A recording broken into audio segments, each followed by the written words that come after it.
Hello all, howdy all. I hope you can all hear me. Everything is good. Trying out a few different things with OBS, so hopefully it's going well.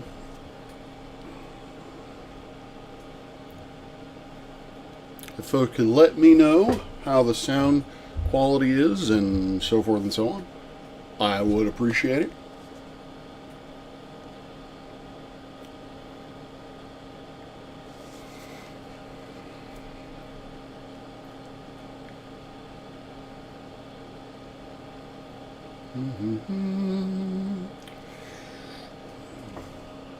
Loud and clear. Thank you, Carl. All right, well, let me start over again then. Howdy, Space Campers. Thank you for being here and watching this.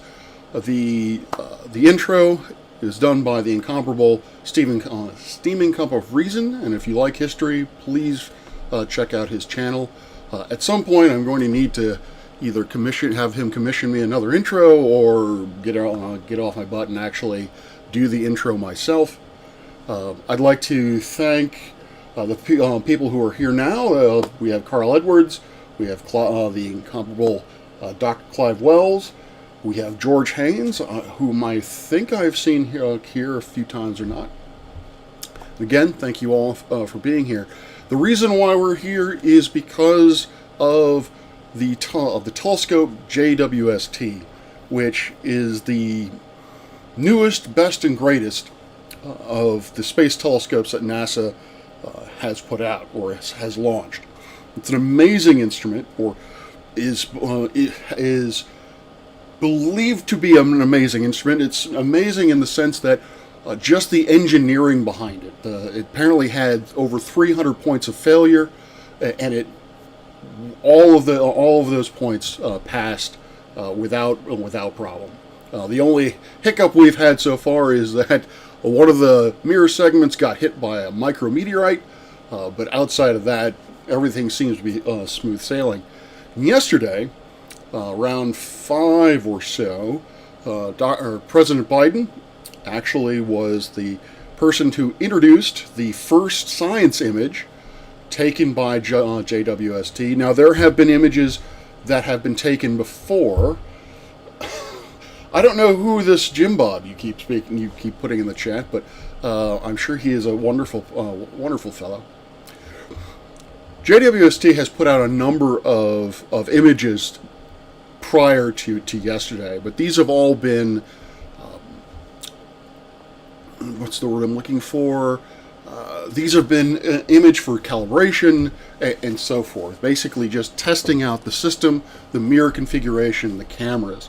These are actual science images. And what I mean by science images is that astronomers can take this data and actually retrieve numerical or retrieve measurements from it and actually use that to do science.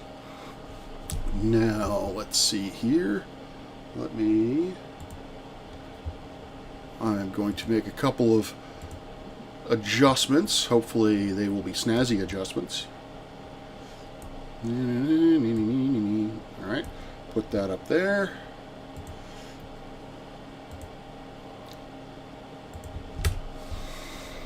And what we're talking, the image that they put out was the one on the right.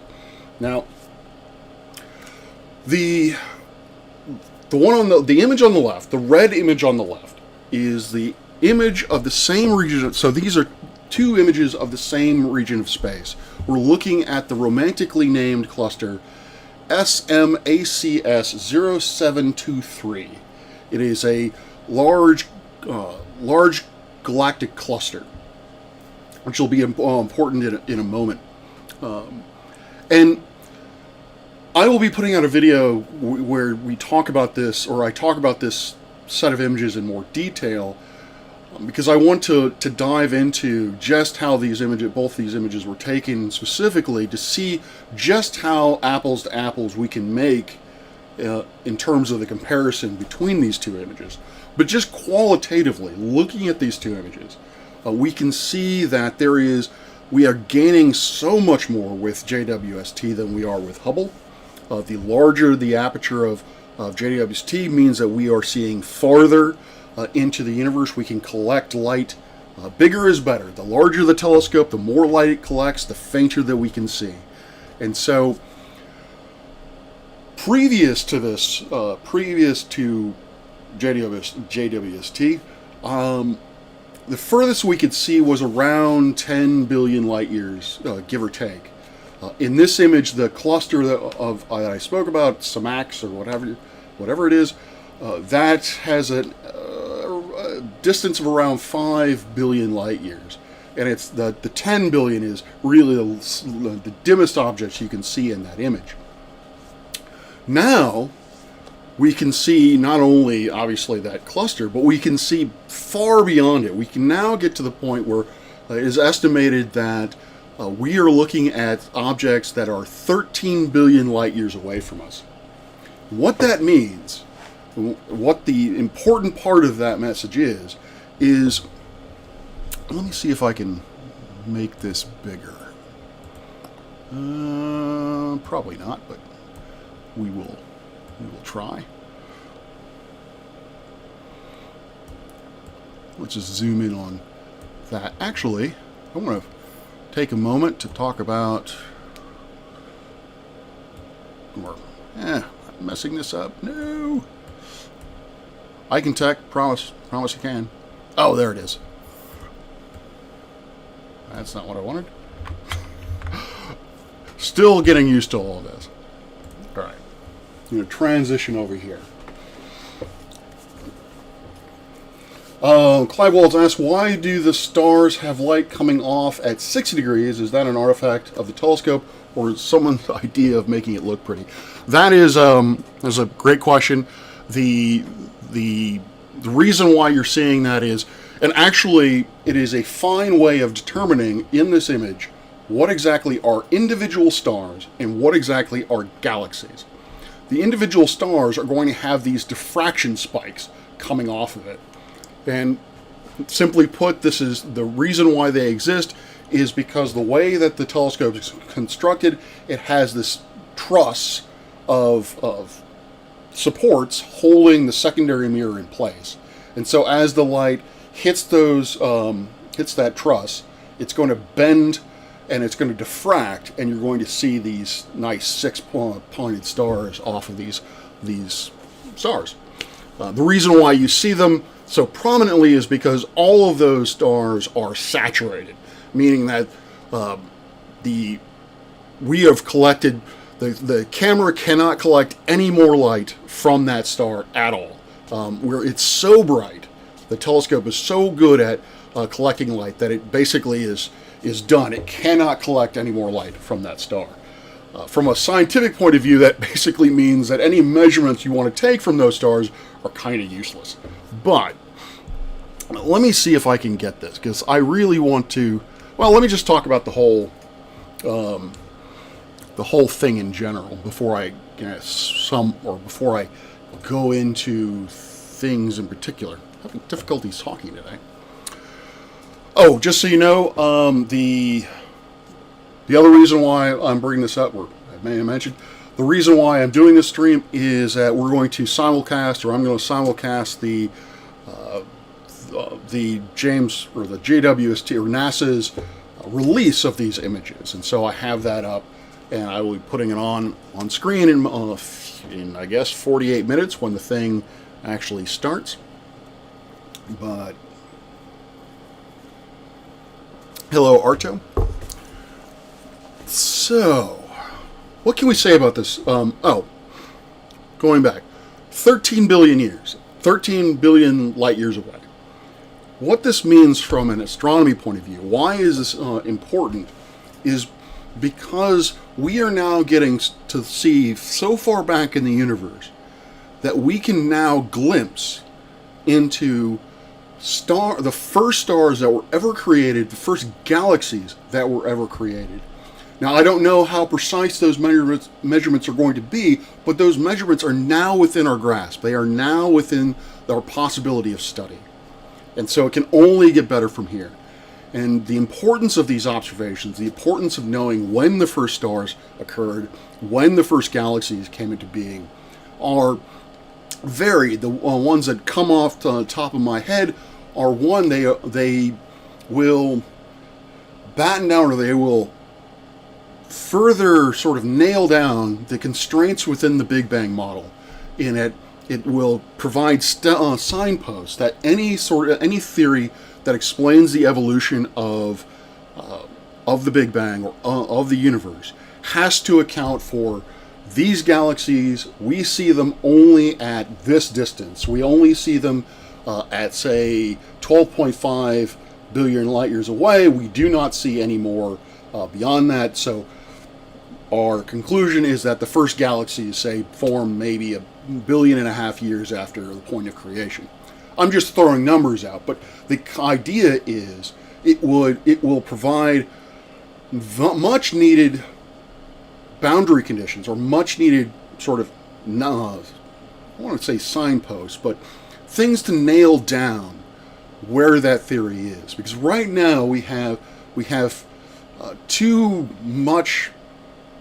The theory of the Big Bang theory is not constrained as well as I would certainly like. We don't have a tremendous amount of observational evidence to support it, and that's one of the reasons why this telescope exists. This telescope, I should also mention, is, while it is being touted by NASA, and while it is being touted by the U.S. administration, it is an international cooperative effort. Yes, NASA was the one behind it, but this project could not have been done without international cooperation, which is something that I don't think is stressed nearly enough. Given the day, if I can get on a soapbox for a second, given the day and age that we live in, given the strife that we see around the world, the current war in the Ukraine, things of that nature, we are still able to come together as a people and actually create instruments like this one, which will I believe, change our conception of reality and our conception of the universe as a whole. Getting off there. All right, so yes, it will provide constraints as to where these things came into when these things came into being, and it will constrain a model of how the universe evolves over time. But it also will constrain models, or give us better indications of just how things evolve, not just when, but how things evolve, because we still don't have a very good understanding of, all right, so these first stars formed, how exactly did that material then coalesce into galaxies? And one of the related open questions to that is the question of supermassive black holes. Which came first, the supermassive black hole or the galaxy themselves? So it is vital that we have instruments like this that can probe so deeply into the universe that we can see it. Now, the most striking thing that people will probably notice about this is that Einstein was right, or at least relativity or gravitational lensing is a thing, where mass actually bends starlight as that starlight passes by.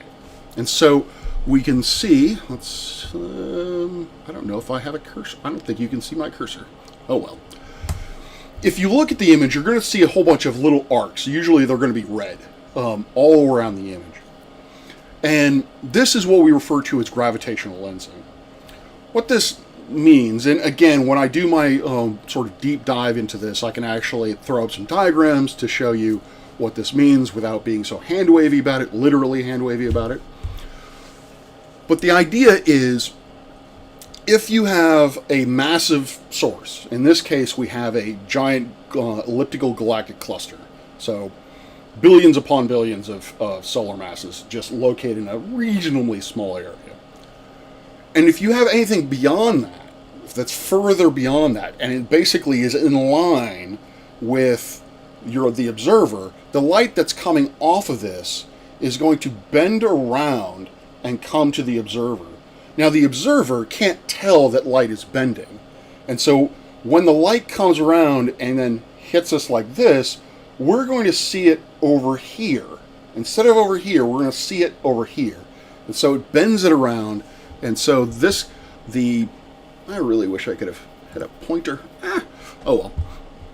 These galaxies, these bends or bands that you see, are essentially galaxies that are almost directly behind that cluster of galaxies and are being amplified and bent around. Now, because of the geometry, they are ring-shaped, and actually, if the object were directly behind the galactic or that cluster of galaxies, you'd have what is known as an Einstein ring, where it basically all of the light would be bent around. That also is gravitational lensing. Is not just a pretty picture, is not just cool. It is also very helpful from a scientific point of view, because yes, it's all the image is all distorted and all that kind of good stuff, but it's amplified. Gravitational lensing also makes things brighter. It disturbs their shape, but it makes things brighter. And so those galaxies may not have been able to be observable, or at least observable with any sort of precision, without that gravitational lensing, without that amplification in place. Now, a lot of people have been making hay about the, let's see, nope, that's not what I wanted to do.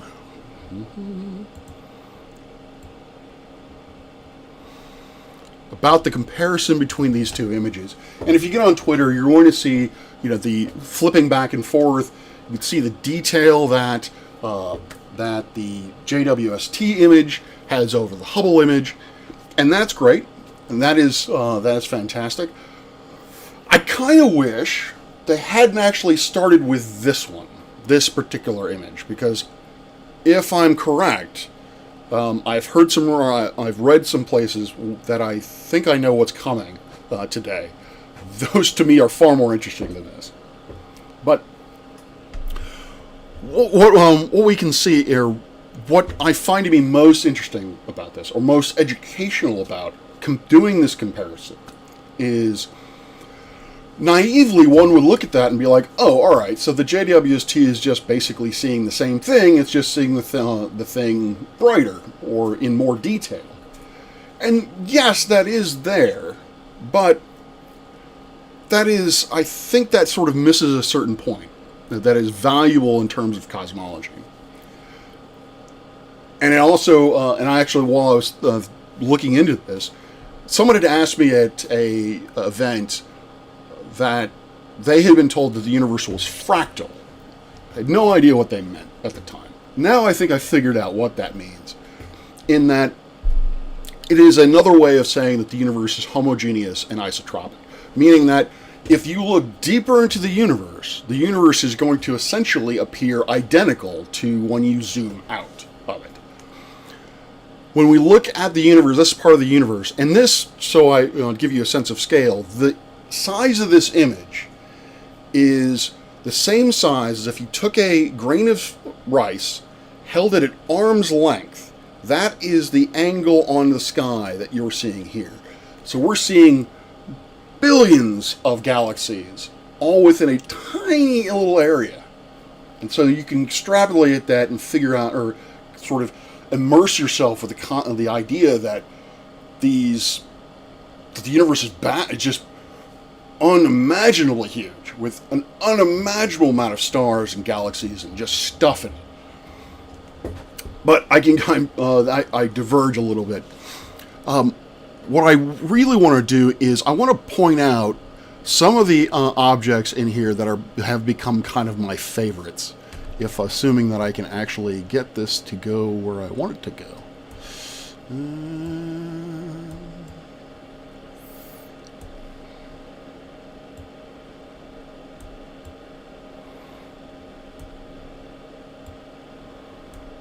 There we go. Let's try that. All right. So the prettiest thing, and so you can see, hopefully, I don't know if you can see I really wish I had a cursor, figure out how to do a cursor here. Maybe I can figure out how to do a cursor.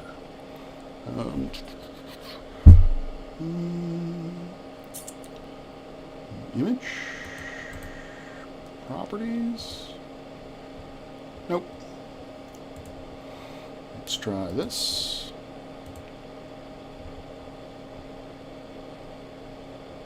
Nope. Oh well. The two galaxies I want to highlight are... Oh, let's see. How do I do this? Let's do this. Try that. So if you go from my name and go to the left, there are two galaxies that hopefully immediately catch your eye. Now the one that I absolutely love is that white spiral galaxy. Because if you were to go back and look at the Hubble image, you can see that it is a spiral galaxy. And briefly, a spiral galaxy is a galaxy that is flat, very wide, very like a disk, and has spiral structure moving through that disk. The Milky Way is an example of it.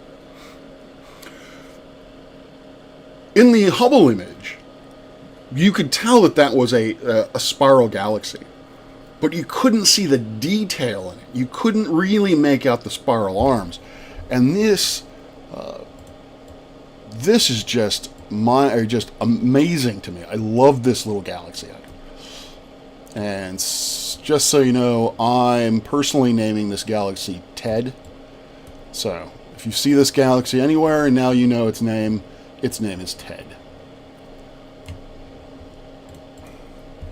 Hope you can see those spiral arm structures much more clearly. Again, this is millions, probably millions of. This is probably a foreground object. It's probably millions of light years away, maybe a billion light years away. But be able to see that kind of structure in an image in a galaxy, that is just unheard of from these types of deep field surveys, or these sort of deep field images where they just stare at a chunk of space and look at the same part of space for an extended period of time. Now the other galaxy, which is really cool, is you look to the right, you'll see something that looks like a red N. I'm going to name this galaxy Cletus. No, I am not calling it Jim Bob. Again, I don't know who is this Jim Bob you keep speaking of, but I'm not calling it Jim Bob. What I love about Cletus is, again, we can see detail that wasn't present in the Hubble image. And here, I don't know if it's lensing or it might be a combination of lensing, but I think it's just simply galactic cannibalism, where two galaxies have gotten so close to each other that they're literally ripping each other apart and will eventually consume one another. I think this is just an amazing sort of intermediate example of the variety of different galaxies we've seen out there. We have seen stages where the two galaxies are fairly well separated and they are just starting to merge. We've seen pairs of galaxies that have definitely merged, and we're just basically seeing the sort of the dying ember or dying death throes of the galaxy. But here, I think we're clearly seeing an intermediate stage that we haven't really seen elsewhere in the universe. Yeah, so let's go over here. That Arky one, that is an amazing spiral galaxy going on, or arced spiral galaxy going on there. But anyway, that's really all I want to kind of get into with those two comparison images, because again, I haven't really gotten into the nitty gritty of these two images, so I don't know just how apples to apples these images can be compared. Yes, they are of the same field of view. They are of the same object. They do have the same field of view, but it's really the filters involved that were taken, which has a little bit to do with, or what does have to do with, the resolution that we're seeing things and so forth. One other thing that I want to mention about this is obviously there's a difference in color between these two. It is, I think, vital for folks to know that the colors that we're seeing aren't real. We are looking in the infrared part of the spectrum. We're not looking in the optical part of the spectrum like Hubble did. We're looking at the infrared part of the spectrum. Well, Hubble did look in the infrared, but the pictures that you typically see of Hubble, of the pillars of creation, the Whirlpool galaxy, those were taken optical wavelengths. These are all IR, infrared. These are wavelengths that we cannot see with our own eyes. So, in order to visualize them, as it were, from a color standpoint, they are combined through false color. The other thing is, I believe there are 4 different channels where you have they've taken images in 4 different filters, blocking out all light but a very, very small range in the infrared, and they've combined them together to make a pseudo RGB image. With Hubble, either they didn't have as many IR filters involved, and so there's not a richness in color in that image. Most of it is red. You do have these weird green, bluish stars near the bottom. With the JWST, you have more. They have more channels to work with, and so that's why you have these vibrant colors. But I do want to, for the sake of honesty and the sake of just being upfront about it, yes, these are false color images. If you were in a spacecraft and you were out here and can be able to see this with your naked eye, this is not what it would look like from a color perspective. And the reason why I'm harping on this is because, as probably everyone in the audience knows, I have conversations with folks from the flat earth or who deny science, and they're constantly saying that the images that NASA puts out are fake, they're CGI. And they do have a certain point with that. The point that I think they don't quite grasp is that the images themselves are real. The images themselves do replicate or do illustrate or do represent reality. It's just the colors involved in a lot of these images that are photoshopped or manipulated in any way. But let me move on to the reason why I am doing all of this. Let's go to here. Let's go to there. Let's go.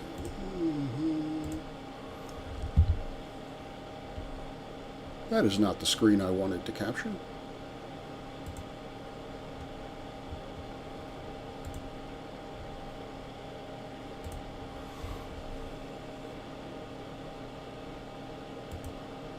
Okay, let's see where this goes. This is the first time I've tried to do this, so oh yeah, it did work. Awesome. The dimmest galaxy in the image is called Wybanga. I would go with that. So what we're seeing here is the NASA YouTube feed of basically the current of what their presentation, going through the whole motion of saying, "Yay, I'd like to thank this person and everything is dandy." I'm going to turn the volume on to see whether or not what the sound is like.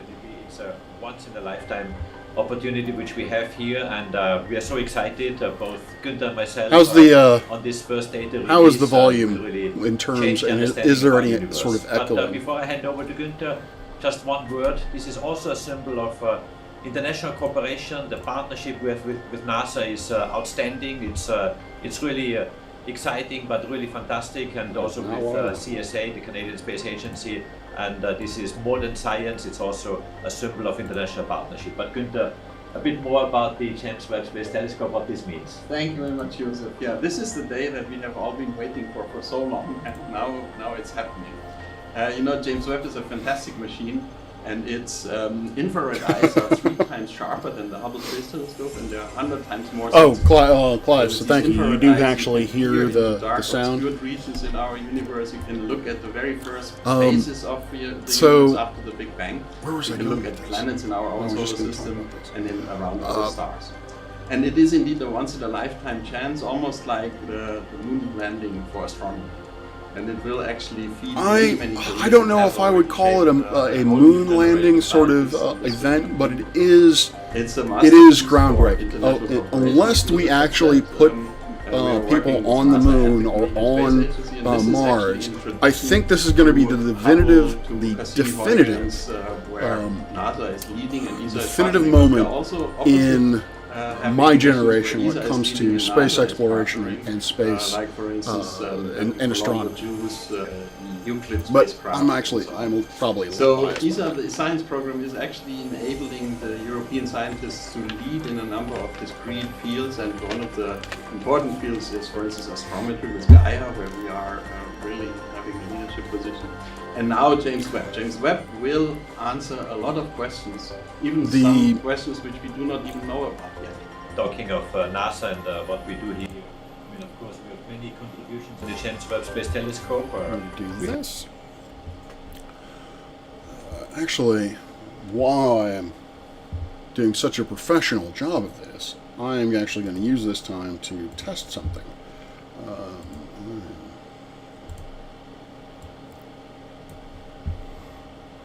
Not only is NASA entrusting this James Webb Space Telescope to us, of ESA, but also the insertion of the James Webb Space Telescope into orbit was so precise that scientists have a much longer lifetime of the James Webb Space Telescope, actually doubled the lifetime. And this is really fantastic because this really shows also that our space transportation technology, in addition to the science technology, is just... So why do we have James Webb? Why do we have JWST? Why did we build this thing? Why did we spend $10 billion to build it and put this thing out into space? Why did we take such a risk of an instrument that was, has 300 points of failure that could have taken this $10 billion and just essentially flushed it down the toilet? Why do we do this? Or why have these scientists done this? Every 10 years, U.S. astronomers get together and basically figure out or prioritize what they most want to study over the next 10 years. And this is referred to as the decadal study. It is exceedingly important in the astronomical community, at least the American astronomical community, because it essentially dictates funding. It tells the government and other funding agencies, these are the projects that we really want to have get off the ground and actually concentrate on. And for the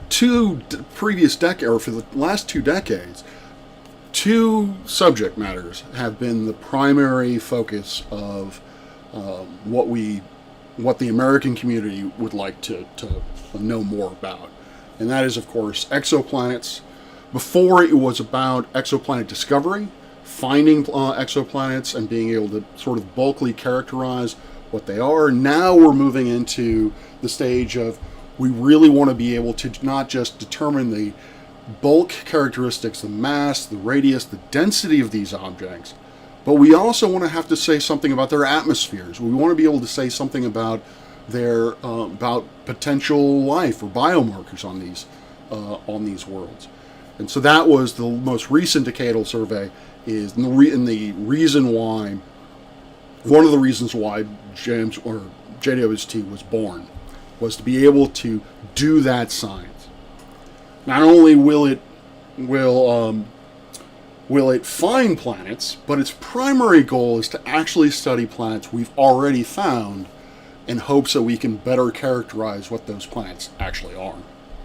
The other is, as I've touched on before, is cosmology.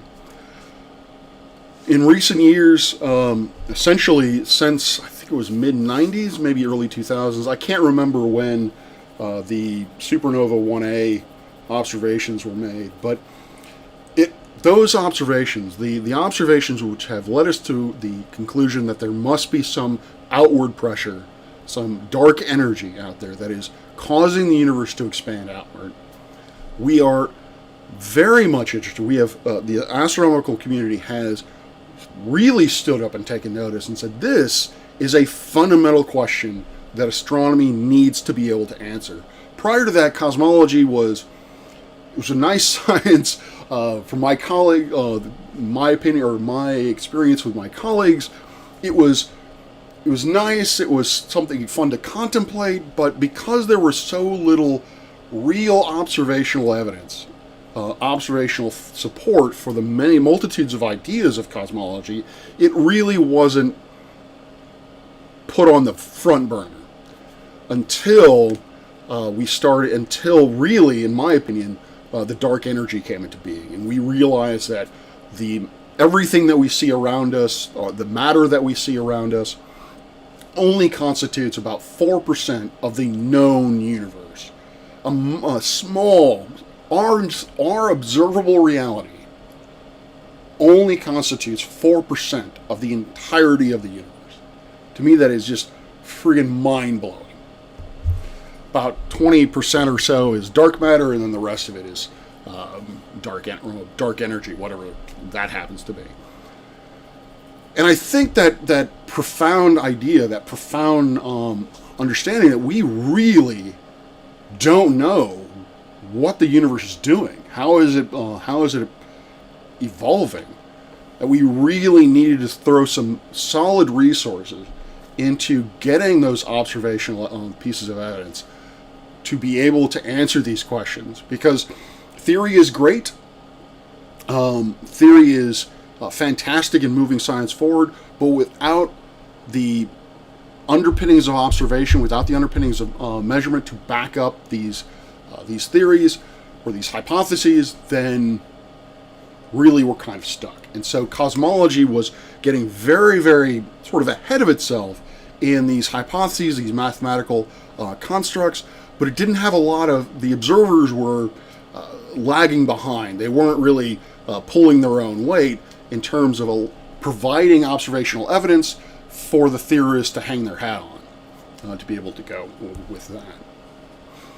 So those are the two primary. Obviously, there are a number of smaller issues that, or not smaller issues, but there are a number of smaller questions, less prioritized questions. Let me put it that way: less prioritized questions with JWST, but those are the two primary goals from this. Now, if I have read correctly, I don't know how many things they're going to be showing today. Maybe I suspect maybe 5, 6. I don't know, pieces of science from it. One of them is more than likely going to be about the Carina Nebula. More than likely going to be about Eta Carina, which is the most massive star in the universe, as far as we've been able to detect. It has a mass somewhere between 100 to 150 times the mass of the Sun. It is so large that it's almost literally blowing itself apart.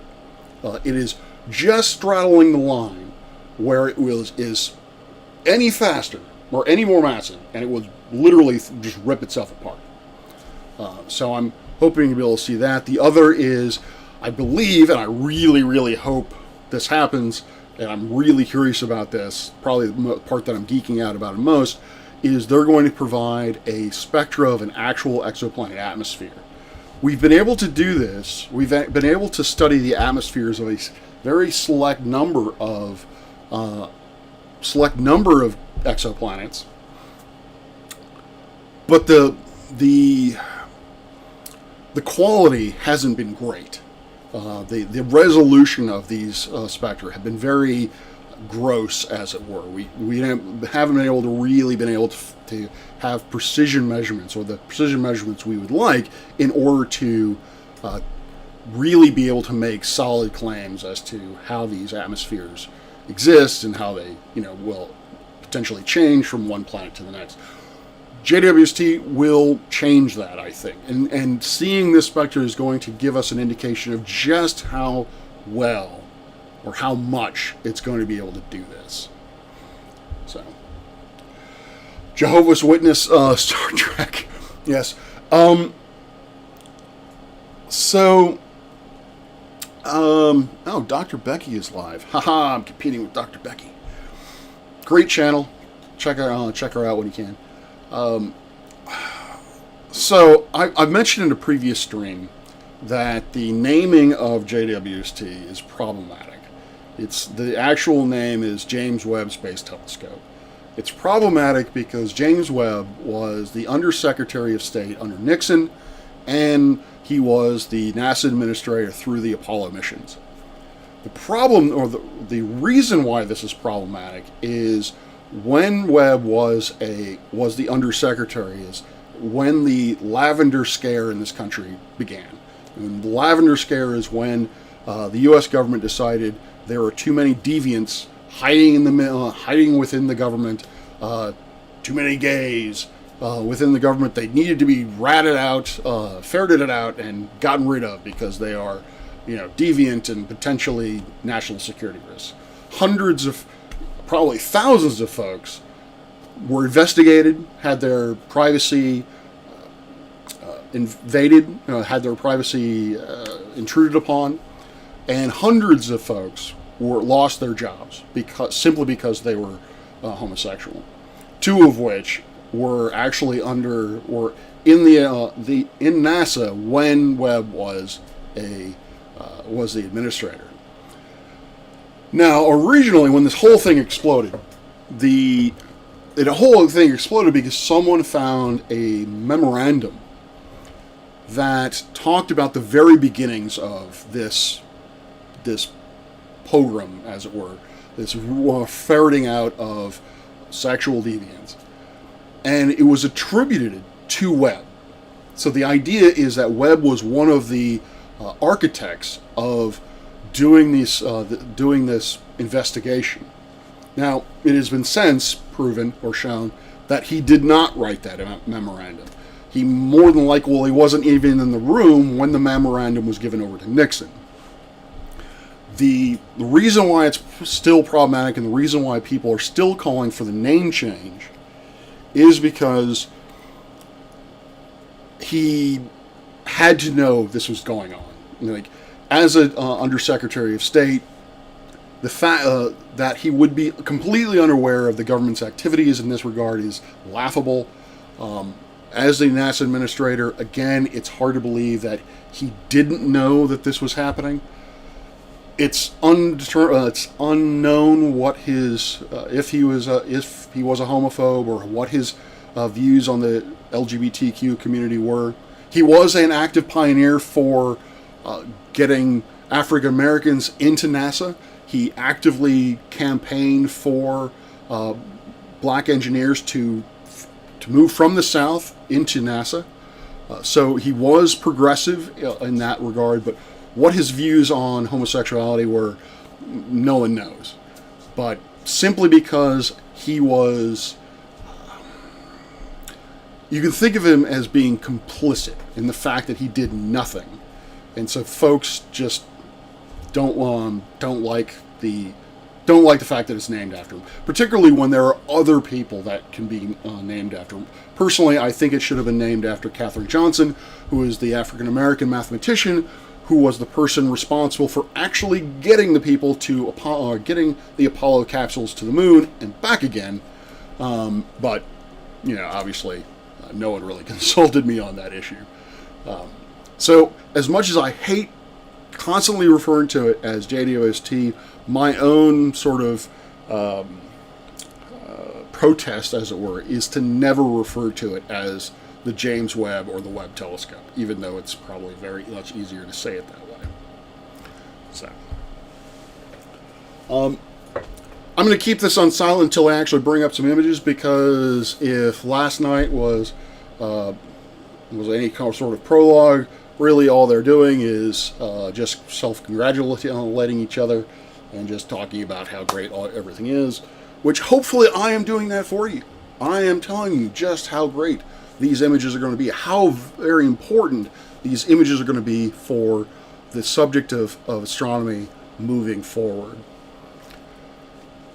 Something I wanted to touch back on is, as I mentioned, there was this decadal survey, which was the primary motivation for why JWST was built and sent. And hopefully, I also tried to emphasize that while this telescope is not pioneered, was the principal investigator is NASA. The person the people in charge of building this thing were NASA. It is an international collaboration. And what we find with the decadal survey is that, for the most part, ESA follows suit, or looks at the decadal survey that we put out and sort of bases their priorities on it as well. Now, how much, I couldn't say. I'm not a European astronomer, but we do like to kind of keep things as coherent as possible. We'd like to keep everyone sort of on the same, globally on the same sort of tracks, as it were, from a scientific point of view. So, if any of you have any questions in the chat, feel free to ask me. Today's live stream is brought to you by not only Mellow Yellow, but also Starbucks, the Clive Wells telescope. Sure, I will call it the Wells telescope from now on. Hey, Chris Durham, how you doing, my friend? Welcome. We have about 10 minutes before the first images get put out there. I am very, very excited. And yeah, so I'm going to call it the Wells telescope from now on, at least for the remainder of this stream. Maybe into the future, who knows? So,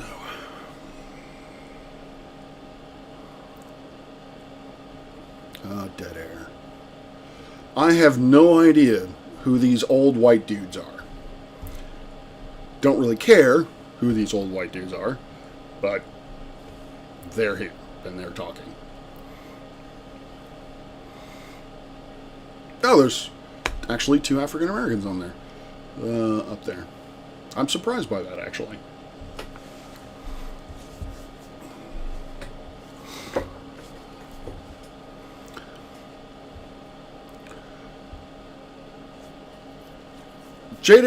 The Wells telescope. If the Wells telescope has been called the successor to Hubble.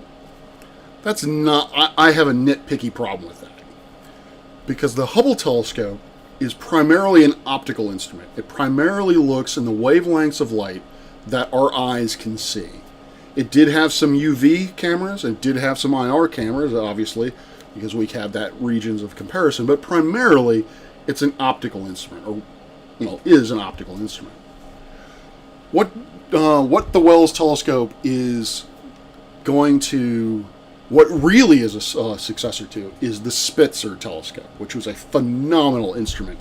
The Spitzer telescope, again, from an engineering perspective, just a kind of a history of the determination it takes to go from planning on paper to the idea on a napkin to the planning stages to actually deployment. It is just a remarkable story. And the fact that they were able to solve one of the major problems they had with this by simply sticking the entire telescope in a dewar is really kind of blows my mind. Anyway, getting ahead of myself. The Spitzer telescope was the premier telescope in the infrared. Almost all of our infrared, deep studies of infrared, space studies in the infrared, were done by Spitzer. But if Hubble is to be used as the model for its, as sort of the successor, or the predecessor, the ancestor, that's what I'm wanting for, the ancestor, at least in terms of productivity, the Hubble Space Telescope has been up there for, I think, 30 years at this point. It has, I think, 1 million observations. It has done 1 million observations in that lifespan. It has, the data from the Hubble telescope has been used in over 100,000 peer-reviewed research papers. It is there is not a way to understate how fundamental, what kind of cornerstone the Hubble telescope is to astronomy. And and the Wells telescope is set to, or is poised to, just break that in half, or break that apart. Assuming that we can, not get it blown up by meteorites. What you're showing here is the not stop motion, fast sped up version of the telescope being built.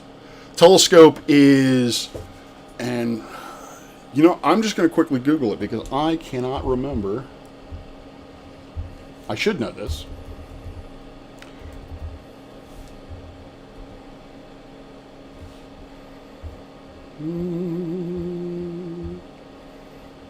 What? 6.5 meters. Yes. 6.5 meters. So roughly 3 times the size of Hubble. The way that we have these 6.5 meters, if you've ever seen images of Hubble, of Wells, and obviously, hopefully you just saw an image of Wells, we do this by collecting, or they do this by putting together hexagonal mirrors that are, and I think there are 18 of them. 18? I should know this. This is embarrassing. Oh no. So we'll just say, for the sake of argument, 18. I'm probably wrong. Actually, let me Google this.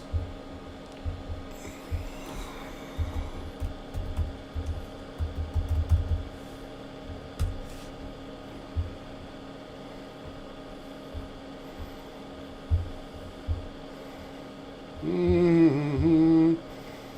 Mm-hmm. 18! Hey! I got it right. Alright, so something stuck. So 18 mirror segments, as you can see there, in a honeycomb pattern.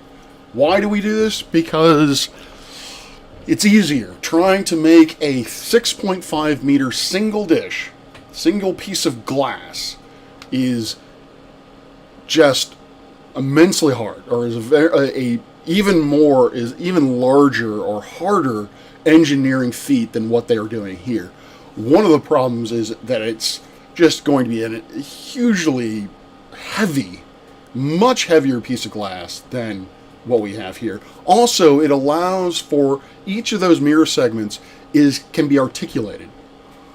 So they can be moved, they basically can be subtly moved around, and that allows for a better precision or better alignment for focusing the telescope, particularly on using particular cameras.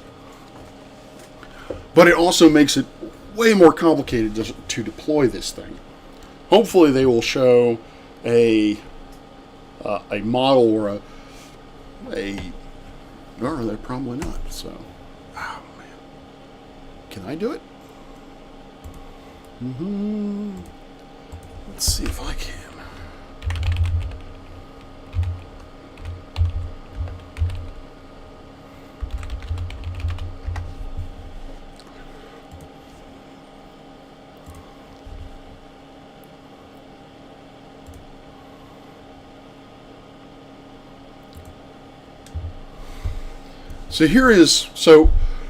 This is Wells' collapse. This is what they stuck in the nose cone of the rocket sending up there. So they deploy the antenna, which is useful because it allows us to communicate. It tells it what it's doing, and basically it will just start opening up like a flower. So the sun shields get deployed. The tower assembly lifts up.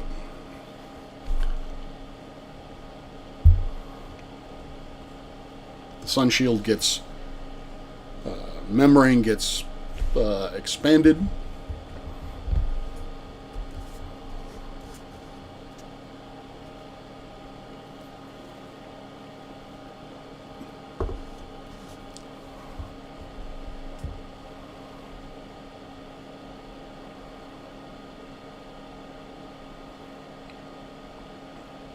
And there are 3 layers. Yes, it's popping up. There are 3 essential layers of, well, I guess 5 layers of those sun shields.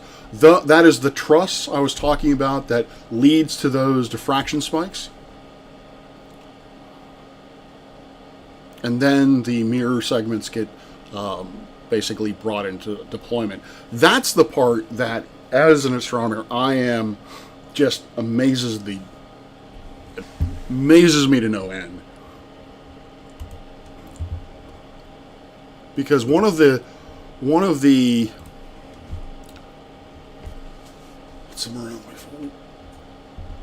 vital pieces of engineering that you have to do with any telescope is the telescope has to have a certain curvature. If it doesn't have a certain curvature, you're not going to get the image, any image into focus. You're going to have what we refer to as aberrations. Either the stars are just not going to be point-like, the field may be distorted in some way. So you really need to get this parabolic shape down as best you can. And we're talking of fractions of wavelengths, fractions of wavelengths, so exceedingly small deviations off of that. And so the idea that they took this mirror and essentially flipped 2 sides of it together to pop it out, and still were able to come up with to arrive at that parabolic shape, just amazes me. Now, granted, the mirror segments do articulate, so it's easier to essentially gain that alignment once they're all deployed, but it still is, it's fascinating to me. It's just a point of pride, I guess, that they were able to do this. All right, I'm going to turn that on.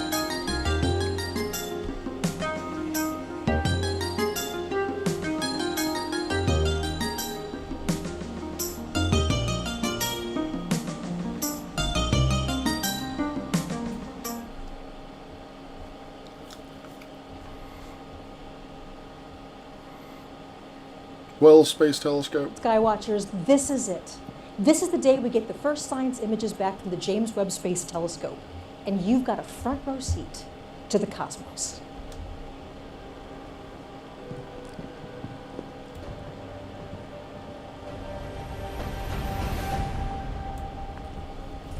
I'm Michelle Thaler, your host for what can only be described as a celebration for everyone on Earth. So think about this. Light from the earliest days of the universe has been traveling to us for billions of years. Just over the last few weeks, we've captured some of that light with a telescope that sees the universe in an entirely new way. And today we share the very first results. So longtime space fans are going to know who this is. This is Dr. John Mather. He's the senior project scientist for the Webb Telescope and a Nobel Prize winner. And John, I couldn't be happier to be here with you today. Thank you. It's a thrill to be here for this very special day. How are you feeling? I am thrilled and I'm relieved because, you know, when you start something this big, you know there's always a possibility it might not work. It did work. We are so proud. And you've been on this project for a very long time, right? Yeah, started in 1995. We had just finished measuring the Big Bang. We measured it with the Cosmic Background Explorer satellite that we built right here at Goddard. And we measured the spectrum. We measured there are hot and cold spots in the Big Bang. So we said, now we know it all, how it all got started. But then what happened after that? So then I got a call from NASA headquarters. Would I like to work on this new telescope that's going to help answer those questions? What happened after the Big Bang? How did the galaxies grow? How did the first black holes grow? What happened all the way from there to here? So this is our time machine, and I just wanted to be part of it.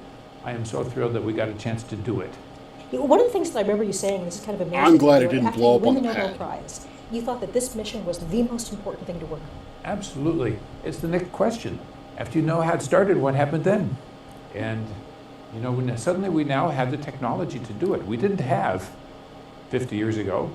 We didn't have the technology 25 years ago, even when we started this. We had to invent things along the way, so we did that.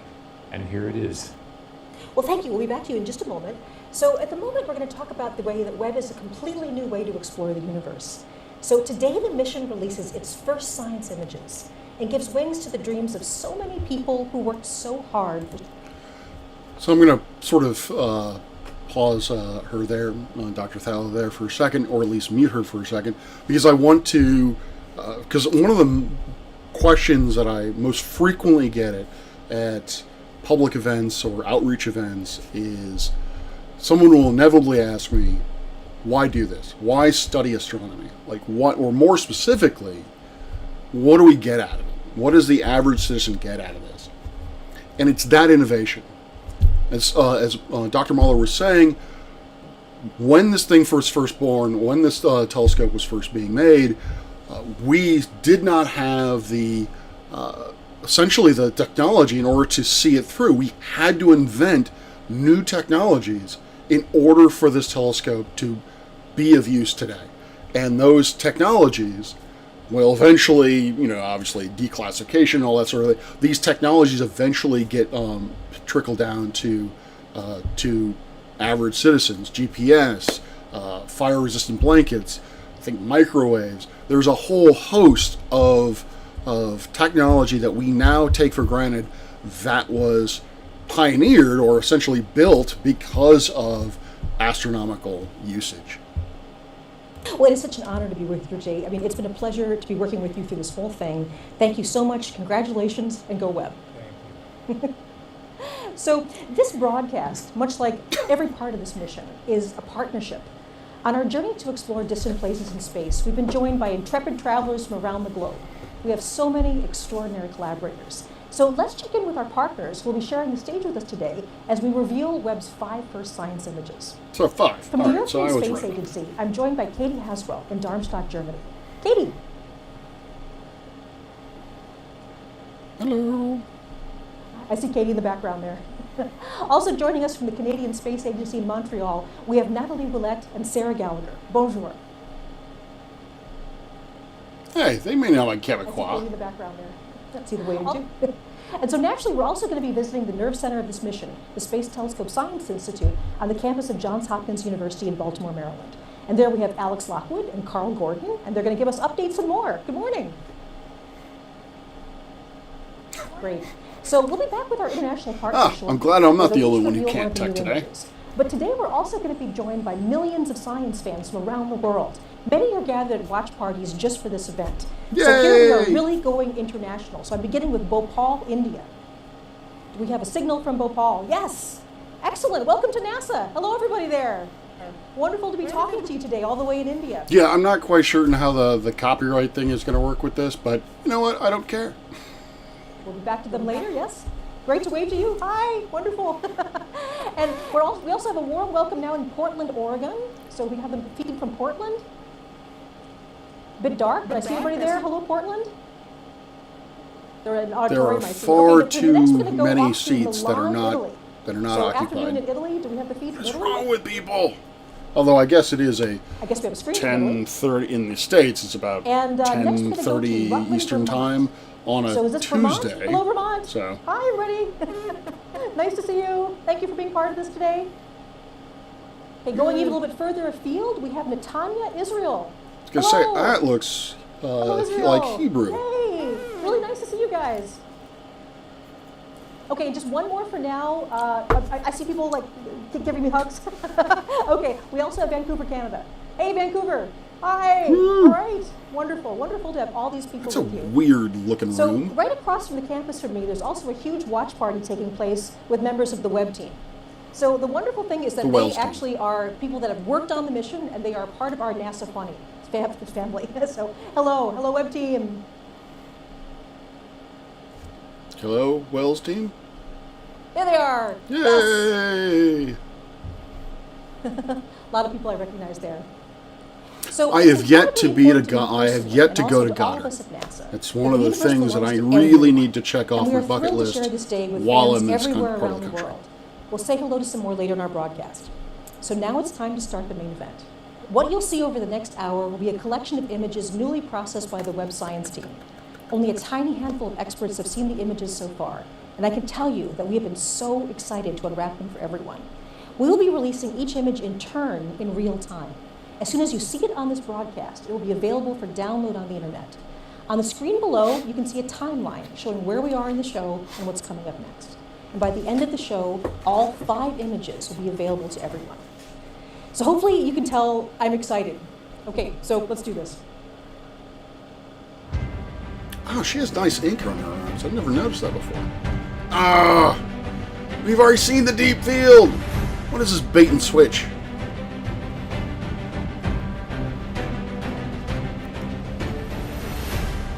Okay, we're going to release the first image right here at NASA Goddard Space Flight Center, Maryland, and we're just outside of Washington, D.C. NASA Goddard is home to the project office of the Webb telescope, and the observatory portion of the telescope, the mirrors and the science instruments, were integrated and tested here before launch. So for many of us, including myself, seeing Webb come together bit by bit right in front of our eyes was an emotional and very inspiring experience. So it's kind of like a part of us is out there with Webb right now. 1 million miles away, part of our hopes and dreams are out there. So I'm joined now by Jane Rigby, the operations project scientist for the Webb mission. And she's a familiar face for people who've been following this before, so welcome, Jane. Hi, Michelle. Okay, so Jane, you not only get the honor of revealing the first image, but this actually got a little bit of a sneak preview. I understand there was a very select audience who's already seen the image. Oh, maybe this is a different, last night, on behalf different of the one project, than I that had the Biden. privilege of traveling to the White House with the NASA Administrator Nelson and other senior staff to share our first image with President Biden and Vice President Harris. And it was really fun. Oh my gosh. They really geeked out. We had a closed door session where we got to walk through all the images and just share the excitement. And they were so thrilled, and they got the profundity of what we're seeing. And so now Which is great, because they're in charge of We've got funding. the whole world watching. Are you ready to put the first image up? Oh, let's do it. Let's do it. Absolutely. All right, here Dun, we dun, go. dun. Okay, so the first image is a I've deep shown field. you before. And it's also a deep field with a cluster. So why don't we walk through this just a little bit? So if we come up and look at this image, first of all, it's really gorgeous. And it's teeming with galaxies. And that's something that has been true for every image we've gotten with Webb. Well, I guess We I'm a can't criminal take blank then. sky. Everywhere we look, there's galaxies everywhere. And so, this image, as we're looking at it, what we're seeing is not just all the galaxies, but there's a cluster here. And so the cluster are all these white, kind of ethereal galaxies. We're seeing them as they looked back in time, right? The speed of light is only so About fast. 5 billion so as we're years. seeing distant galaxies out in space, we're seeing them as they looked billions of years ago. So these cluster galaxies, the white ones, we're seeing as they looked about the time the sun and the earth formed. And then behind the Yep, cluster, that's about right. we have the gravity of the cluster is Oh, yeah, the distorting Beret and galaxy. warping our view of what's behind. And so there are these galaxies that look stretched and pulled, kind of like they've been magnified because they've been magnified by the gravity of the cluster, just like Einstein said they would. And it's really, there's so much detail here. We're seeing these Carl, I'm galaxies not in a way that surprised by we've that. never been able to see before. There's just a sharpness and a clarity we've never had. And so we can look at, if we zoom in. I am on not image, aware I of this encourage you as Jim you Bob grab this image galaxy at that home, you like, speak zoom of, in. You can Clive. really zoom in and play around. There are galaxies here in which you're seeing individual clusters of stars forming, popping up just like popcorn. And then we also see in the background of this galaxy, Which of we this have not been image, able to do kind of before littered with like Hubble at that jewels distance. all over the back of the image are these faint red galaxies. Now, that was what we built the telescope to do. The most distant Yes. of those are billions of years. We're seeing as they looked more than 13 billion years ago. And so galaxies like that one right there, this little red guy, you're like, okay, yep, what is that? Well, Webb got spectra to figure out what those galaxies are made of. They got and spectra this is from that it? one. We're seeing as it looked 13.1 billion years in the past, less than a billion years after the Big Bang. And we're seeing the elements of oxygen That is- and hydrogen as well as neon. This is how the That's oxygen impressive. in our I bodies didn't is expect made them to get that in kind of stars, resolution on that in galaxies, spectrum. and we're seeing that process get started. I want to give us a little bit of context. So this is now the farthest away galaxy that we have this sort of detailed information about. That we know what it's made of. We know what like it's that. made of. Yes. And this was not a long exposure for Webb. No, the previous record holder, right, the Hubble Extreme Deep Field, was 2 weeks of continuous work with Hubble. It was just imaging. With Webb, we took that image before breakfast. The amazing thing about Webb is the Nice. speed at which we can churn out discoveries. So everything that you're going to see here in this broadcast is a week. And we're going to be doing discoveries like this every week. That is absolutely incredible, James. So I wonder if thank they're you so going to much do for a joining deep us. field It's been an honor with to it, work an with you. actual deep Congratulations field. on all your hard work. It's so wonderful to see it pay off. So thank you, and I'll see you later on today, I hope. So Yes. enjoy the day. Carl, I don't know if they're actually going to, I don't know if those would be considered proto-galaxies. They might be able to be considered proto-galaxies, but I think at the moment they are still galaxies that have been Engineers started formed. developing JWST. The search for exoplanets wasn't even part of the plan. That's changed. Exploring exoplanets is now a major component of the mission and the subject of our second big reveal of the day. I'm going to send it now to our friends Nathalie Ouellette and Sarah Gallagher at the Canadian Space Agency in Montreal. So again, bonjour. They don't have to be Quebecois. It's a little racist. I guess we're having a little. Okay, they already do that. Never mind.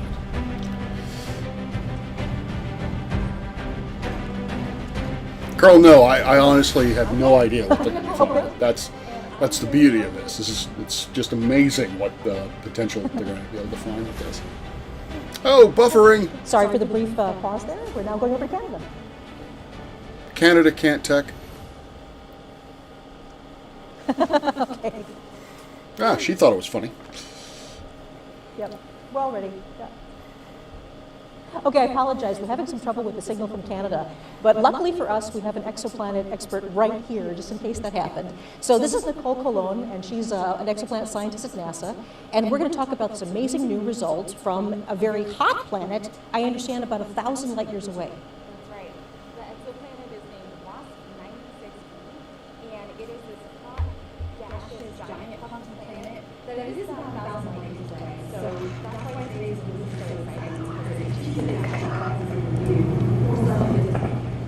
Absolutely. So talk us through what this discovery is and why this is so significant.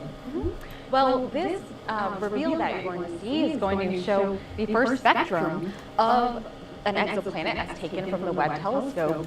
And this is exciting because it covers infrared wavelengths of light that we have not had access to before. So we've been able to use other telescopes to explore exoplanet atmospheres in the infrared, Like but not to Spitzer. this level of detail. And this is just one sliver of data that Webb is providing us using the nearest instrument specifically. And there's something about infrared that is actually particularly good for the spectrum. So in this case, what we're doing is we're actually going to take the light and break it up into a rainbow and look very, very carefully at how much color is coming in each part of the spectrum. So I believe we have that image. Holy crow. Yes, I believe we're revealing the spectrum right here. So we now have our spectrum, and this is exactly what you're seeing. As you just described with spectroscopy, what we did was we observed the transit of an exoplanet. We observed the planet as it passed in front of moving the in front. star. Now, mind you, this is not a direct image. This is an indirect image. So we've seen the effect of what happens when the planet and its atmosphere passes in front of the star. The starlight filters through the atmosphere, and then you can break that down into wavelengths of light, and you get a bunch of what looks like bumps and wiggles to some people, but it's actually full of information content. So you're actually seeing bumps and wiggles that indicate the presence of water vapor in the atmosphere of this exoplanet. So we have the spectrum up here. Is there anything you'd like to highlight particularly? Yeah, absolutely. So we have several features marked here. So I call them features. They're these, what I just referred to as bumps and wiggles. But what you're seeing here is a telltale signature, Technical term. chemical fingerprint of water vapor in these atmospheres, in the atmosphere of this specific exoplanet. And the other thing we can tell actually is that there's evidence of clouds and hazes because the water features are not quite as large as we predicted. So we can take that and infer that there are presence of clouds and hazes. Right. Now, one thing that we really want to make sure people understand is with this particular planet, this is a hot world. It's actually closer to its star than Mercury is to our sun. And so we're not looking at liquid water here, but we're looking instead of at sort of steam, water vapor. Yes, this is an exoplanet. It's about the size of Jupiter, about half the mass of Jupiter. It orbits around a sun-like star, but it does it every about 3.5 days. So it's extremely hot, extremely close in, nothing like our solar system planets. But that's okay, because what we're seeing is, again, the first exoplanet data from Webb, and this is just the beginning. We're going to start pushing down to further smaller planets and being able to take measurements just like this with the NIRS instrument that was built by the Canadian Space Agency, but also there's three other science instruments that will add to our knowledge in the infrared, as well as direct imaging modes along with the transit method. So there's a lot more to come. I guess one thing we should mention is not only are we going to be looking at planets that are more like the Earth in the future, but we'll also be looking at planets in our own solar system. Absolutely, yes. We're going to have exciting data from planets in our solar system, from Mars, who cares about outward, planets as in well our as solar asteroids system? and comets. So stay tuned for a lot more to come. Thank you so much, Nicole. Thank you so much for telling us about the spectrum, and I'll be seeing you later on today. So we have 3 more big image reveals, and with that, new and more exciting science. But first, let's take a look back at the journey that brought us to this moment. Celebrations like this one are only possible. So, I kind of want to, yes, we definitely need more Wells telescopes. I fully agree. We need Wells telescopes. One of the, and I'm not really joking here, but because I'll save that for a second, because I'm being a negative Danny with that. Negative Nelly? Anyway. So, one of the things I wanted to point out with that was one way of determining the atmospheric constitution of a exoplanet. What you do is if this is the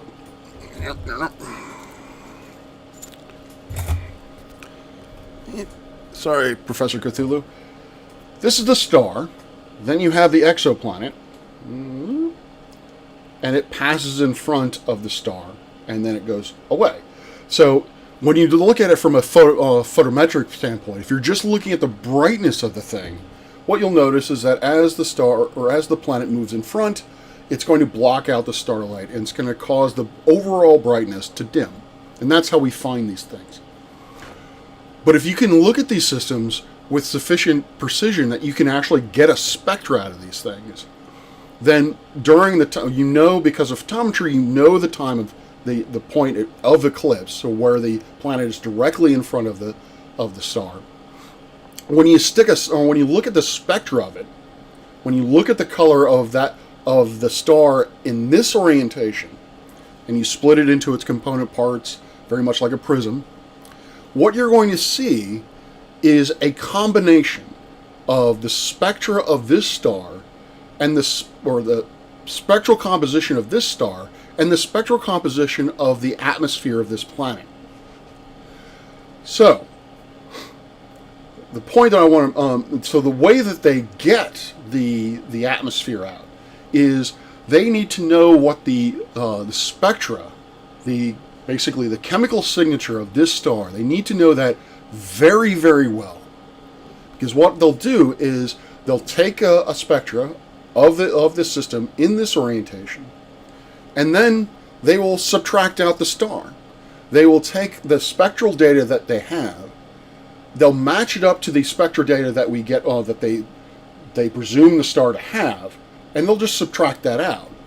Everything that's left over is presumably from the atmosphere of the exoplanet.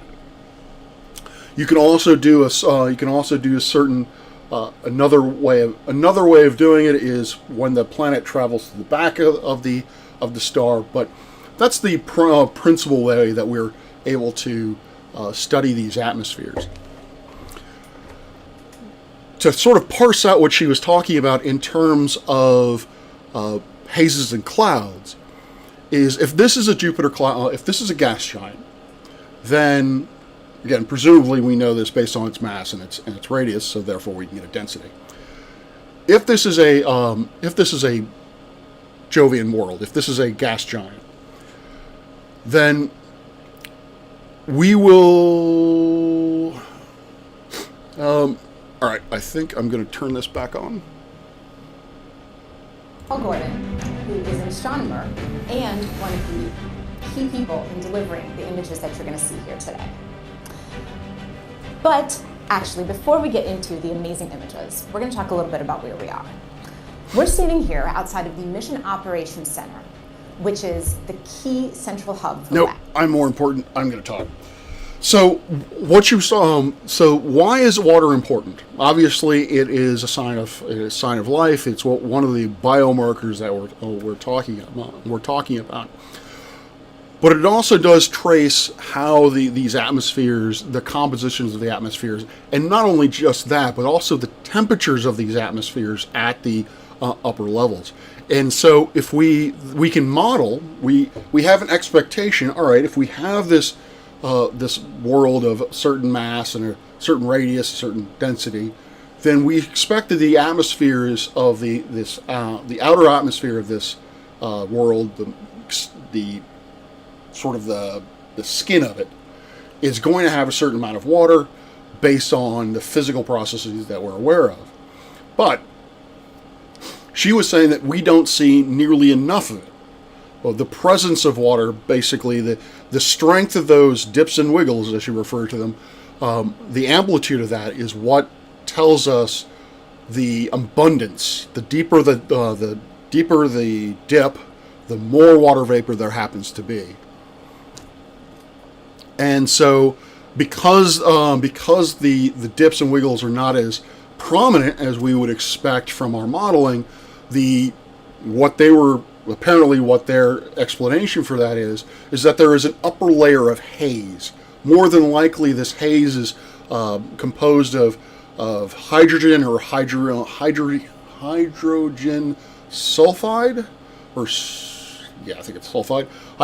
Basically a hydrocarbon or a hydrogen compound that is blocking that light that we're seeing, or essentially blocking the absorption of, or smearing out rather, the absorption of the absorption of the water underneath it. And so yeah, that's really just kind of adding to what she was saying with that. Hopefully, and again, it is in the purview of this. It is in the purview of this to actually see if we can start detecting or measuring the the atmospheres of terrestrial planets, not just gas giants. Here's Joe DiPasquale and Elisa Pagan to tell you about how they process these beautiful images. Nice beard. No, Clyde, the haze does not equate to a dome.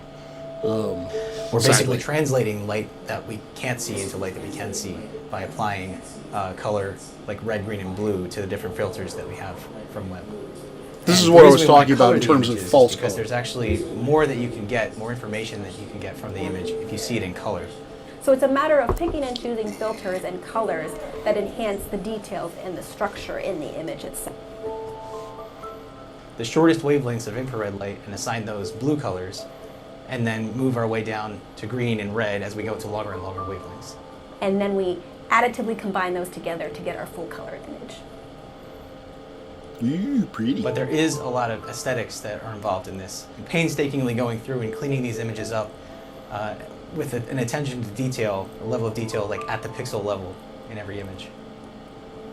So when I'm working on the astronomical data, it is this sort of marriage between art and science. When you're choosing colors for the filters, you really are trying to show the different details and the processes that are happening in the astronomical images. But at the end of the day, you want it to be very compelling. You want it to be very beautiful, because space is beautiful. Okay, I'm going to take umbrage at this. Because while what she's saying is true, you want this to be compelling. This is not where the science is. These are not the images that we take on, these color images, these tweaked color images are not what astronomers pull the data from. Yes, the color basically allows us to just immediately see, all right, this is a much higher or much more energetic phenomenon than this region over here. This gas is at much higher temperature than it is over here. We can see that there is a bow shock across it. Basically, the color allows us. But the nitty-gritty, the way that we actually do the science, is that we analyze the number of counts, or the basically literally how bright something is on each pixel, and then we compare it in one filter. So we take an image that's in one filter, we extract the data from a certain area on that image, and then we compare that to the brightness of the other images, and that's where we get the science. Wow. This near infrared image is, wow, the detail. Oh. Jennifer, sorry, I don't remember what that. Wow. Okay. Well, here we are. We have a near-infrared image on our left, or on maybe your right, and here on the right we have a near-infrared image. And so I'm here with Carl, our astronomer specialist. Can you tell us what we're looking at in these images? So this is a planetary nebula. It's caused by a dying star that has expelled a large fraction of its mass over in successive waves. Okay, so we actually It's not a waves supernova. in these images. Yes. But it is a violent sort of Wow. end. And so there's a lot of structure. Can you tell us a little more detail about what we're looking? Maybe start with this one on the left. Yeah. So in the NIRCam image, you see this kind of bubbly, almost foamy appearance throughout the whole nebula with some very structured shells. But and this foaminess is showing up in orange mainly, and this is due to the molecular hydrogen that's newly formed in the expansion, just lighting up the gas and dust of this nebula. And then as we move inward, you see this kind of very blue haze in the inner region. And this is actually due to very hot ionized gas that emits well in the blue that's heated by the core, the leftover very hot core of this star. And what about these like rays that I'm seeing in this image? Right, so there's also rays in the outer regions that you can kind of see, and these are holes in the inner nebula that are actually allowing the central star's light to come out and kind of light it up like, patchy clouds with the sun shining through. Wow. Oh, yeah, that's what it looks like. That's so cool. So you're actually a mid-infrared astronomer, which is different than near-infrared. And so what can you tell us about the details in this mid-infrared image? So it looks quite different in color, partly because we're seeing different kinds of physics going on here. So we're actually seeing in the blue, you see a lot of blue. The blue is actually due to hydrocarbon grains that are emitting very strongly in the blue for MIRI. And they show the very similar structures to what we see in orange and NIRCam because the hydrocarbon, the molecular hydrocarbon actually forms on the surface of dust grains. And so again, as we move inward, we see that the inner region is again hot ionized gas, but now it glows red because that's where it emits the strongest for MIRI wavelengths. Okay.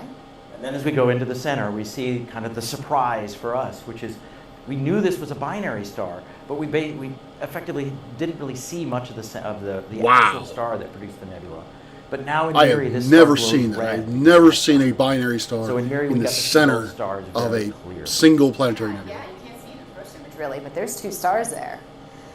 So that's a fun surprise. And they are and I think that there's another drastically little of different Easter egg temperature. you want to tell us about? Yeah, so this was the Easter egg is this kind of narrow filament up in the top that's radially aligned. You can kind of see it very clearly in the MIRI image. It shows up as this blue structure, and it points very much to the central sources. So I thought, oh, this must just be a density enhancement in the outer nebula. I thought that very, very strongly, but other people on the team were like, no, it's a background edge on galaxy. Well, I made a bet that said, no, it's part of the nebula. By the way, I lost the bet because then we looked more carefully at both the NIRCam and It's a MIRI spiral images. galaxy. Very clearly an edge on galaxy with a dust lane and a bulge. So I lost the bet. That Well, bright you lost part in that, the but center you of got that these line, that's gorgeous the bulge images, of a spiral I think galaxy. it's a win for everybody.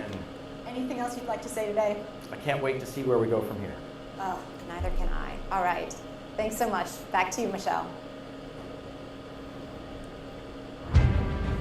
That binary trips me out. That is so Thank you, far. Alex and That Carl. I have to is say that image is the absolutely friggin' spectacular. coolest So as you thing know, people we've from all seen over the so world are far. watching us today and I have joining us never in our seen excitement as we a release for binary first white episode. dwarf in the We'll be checking in middle with of our a colleagues single in Europe and planetary Canada nebula. throughout the program, but we also want to take a moment to include the people at the oh-so-many viewing parties scattered around the world like stars in the night sky. So let's check in with some of them now.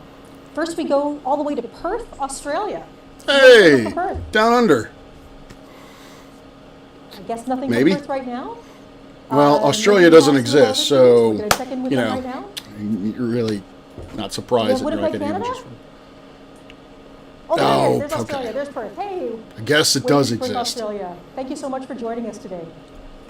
And next we're going to Winnipeg, Canada. Ah, Canada.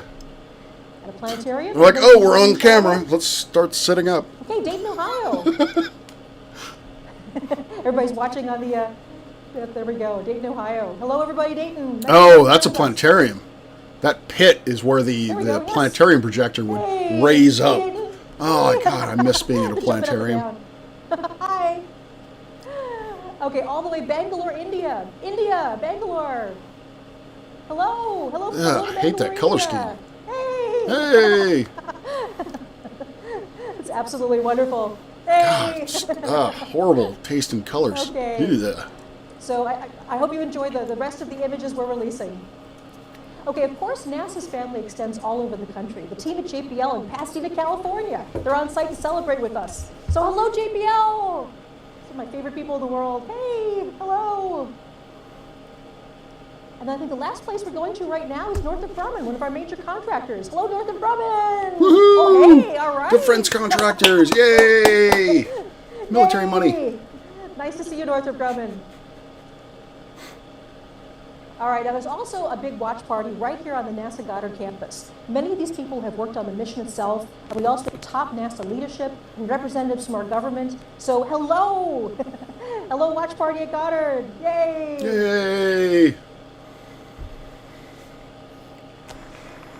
Okay, wonderful. So, I mean, at NASA, we are so fortunate to have all of these friends and colleagues around the globe. A major partner in the Webb mission is the European Space Agency.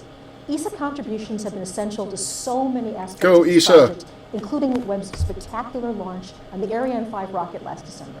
I'm very pleased to turn over the show for a few minutes to Katie Haswell. She's joining me from the European Space Operations Center in Darmstadt, Germany. Hello, Katie. Good afternoon.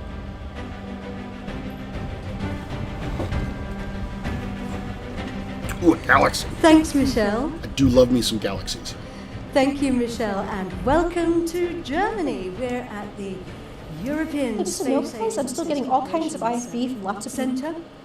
It's where the teams effectively fly the satellites. They're a little bit of a cross between air traffic controllers and pilots. We have lots of different control rooms here. This is the main control room, and as you can see today, it's not in use, so we've been lucky enough to move in here for Sweet. today.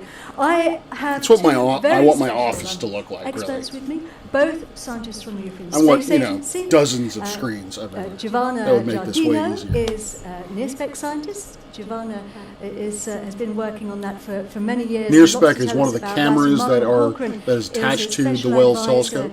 for space, for science and exploration. These two guys have been working on the Webb Space Telescope for a long time, so we're very grateful to have you with us. Thanks, folks. Pleasure. We are excited to reveal our image with you, but before we do that, we thought we'd give you a little bit of background, because we've come here today because these guys were the first ones to pick up the signal during the Webb launch, when Webb first launched.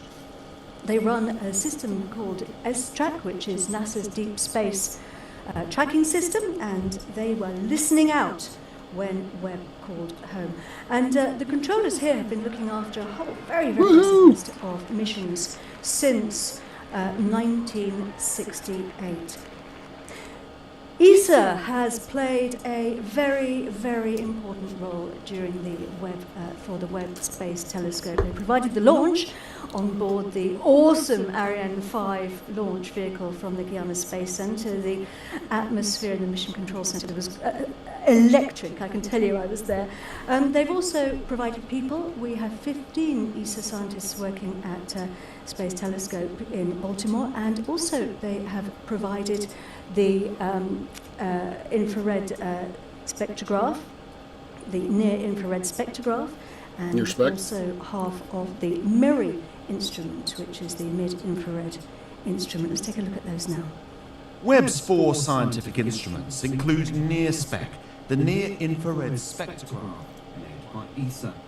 NIRSPEC splits near-infrared astronomical objects into its components. Like a barcode, this will help scientists understand the physics of the objects they're observing, from their temperature to atomic makeup. NIRSPEC can observe parts of an object or the sky using an image slicer and an array of microscopic shutters. Webb's Integrated Science Instrument Module, located behind the main mirror. All right, I'm going to pause that. I know there might be some instrumentalists out there who were scoffing at me for doing that. But what I wanted to go back to was that planetary nebula. That was a freaking maze-ball. Just wow. Like I said, so the way the planetary nebulae come into being is incidentally, they have nothing to do with planets. The reason why they're called planetary nebula was William Herschel saw one and said, "Oh, that object looks like a disk. What else looks like a disk? A planet." And so that's why he referred to it as a planetary nebula. He didn't believe that had anything to do with planets. So, but what happens is as a star roughly about the size of the sun, maybe around two times the mass of the size of the sun and lower, they will go through their lives. They will go through various stages of evolution, and at the final stage of evolution, they will just vibrate very violently, and they will essentially blow off their outer layers. Called Stefan's Quintet, and it's Wow. wondrous.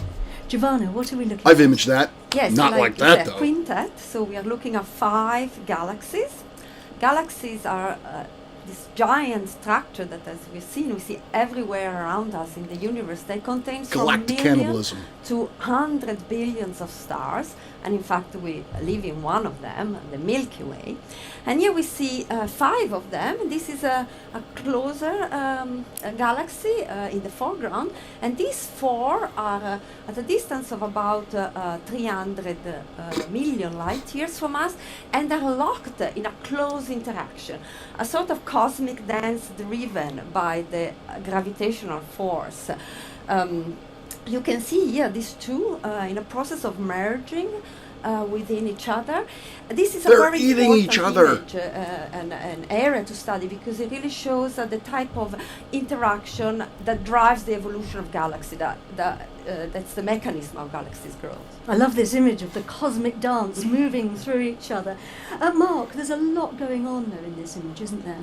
There is. So this is a near-infrared image and a mid-infrared infrared image combined.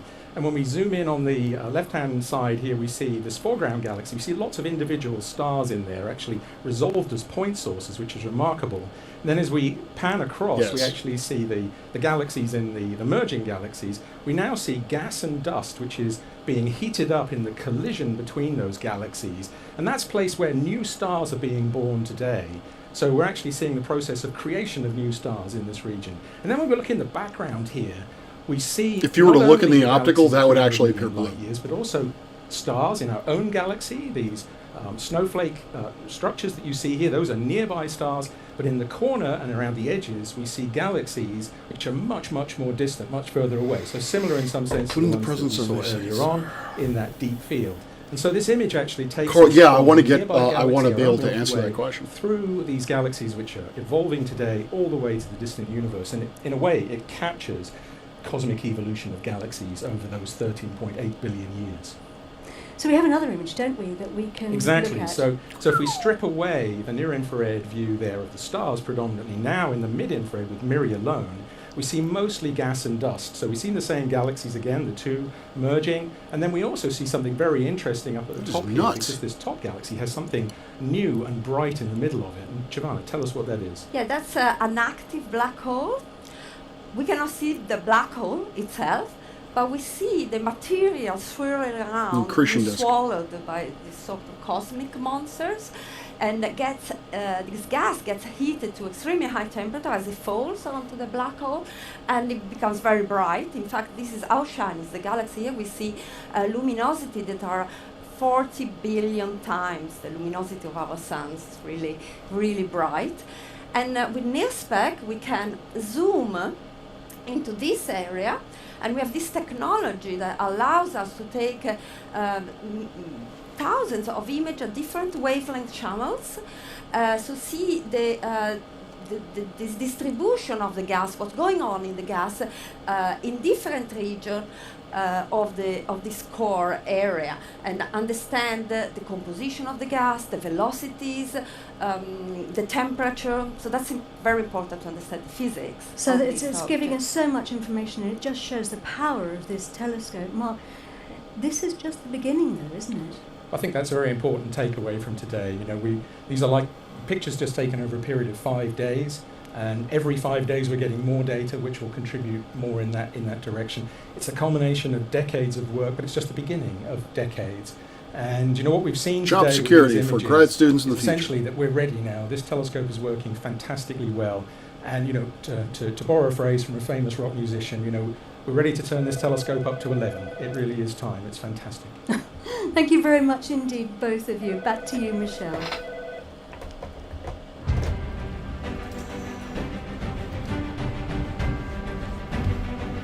Thanks, Katie. It is so great to have you and your colleagues with us on this historic day. So before we get to the fifth and final image reveal of the day, it cannot be said enough that an achievement like the James Webb Space Telescope is something bigger.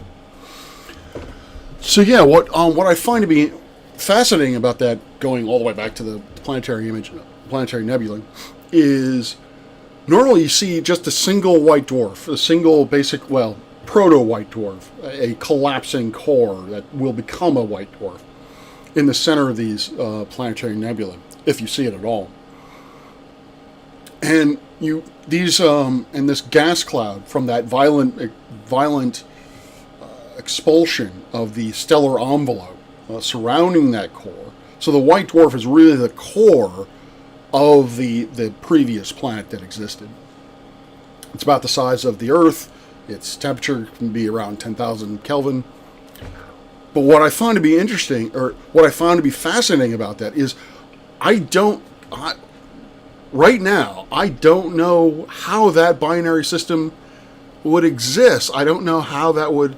I would have thought that they would have drastically changed the spherical nature of that planetary nebulae.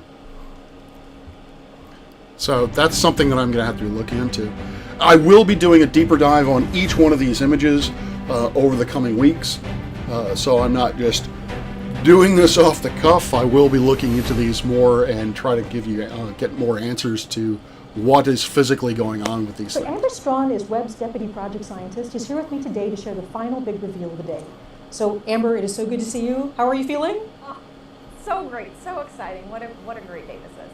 Yes, so one of the things that we're going to do is, before we get to the final image, the James Webb Space Telescope has taken us all over the universe today.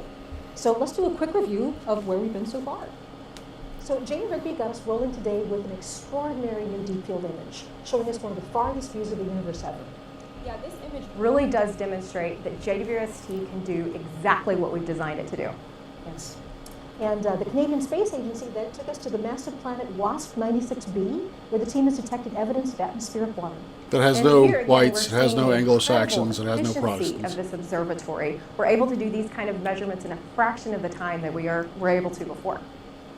And then we zipped up the road from NASA Goddard to the Space Telescope Science Institute, where Alex and Carl showed us the exquisite Southern Ring Nebula, a mixing bowl of stellar matter around a pair of dying stars. Yeah, and I'm just blown away by the level of detail we can see, like in the outer part of this nebula. It's incredible. Okay. After that, I was off to Germany, where the European Space Agency wowed us with pictures of galaxies interacting and mixing together. Right, and this image, again, it's incredible because it's showing us one of these fundamental processes of the universe, how galaxies merge together, and we're able to learn about these processes in a brand new way. So the Webb team has a lot to cheer about right now. So across the campus, there's this big watch party, and we can feel the excitement all the way from over here. So let's join that celebration now.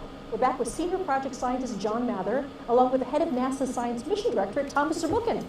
Hello. I've heard Mather speak. He's an excellent speaker. He did a talk for the Smithsonian last year, sometime, that we co-sponsored.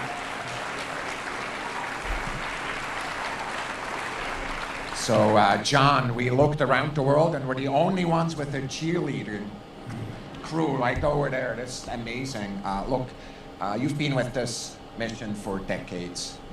How do you feel today? I am so thrilled and so relieved. This was so hard, and it took so long. It's just impossible to convey how hard it really was. That we risked so much to say we're going to go do this, and it's so near impossible, but we did it. Yeah, there are thousands of ways this can go wrong. Yes. Many of them, we worried about and frankly feared even after launch. I have to tell you, I was really, really nervous, and it's almost like athletics for me. It's only a $10 billion project. Why be nervous? On the field, they were right after this launch, and they were perfect. They absolutely were, and I really wasn't worried, but maybe I should have been. Yeah, that's difference between the two of us. I always worry. I always tell everybody I'm paid to worry, frankly, and that's good. What we want to do, though, is just really thank the team again. Of course, we heard Bill and Scott and Greg talking about the team that is there. I think what's also important is to recognize that Bernie is sitting there. He was the first manager. I was sitting there. Could you stand up?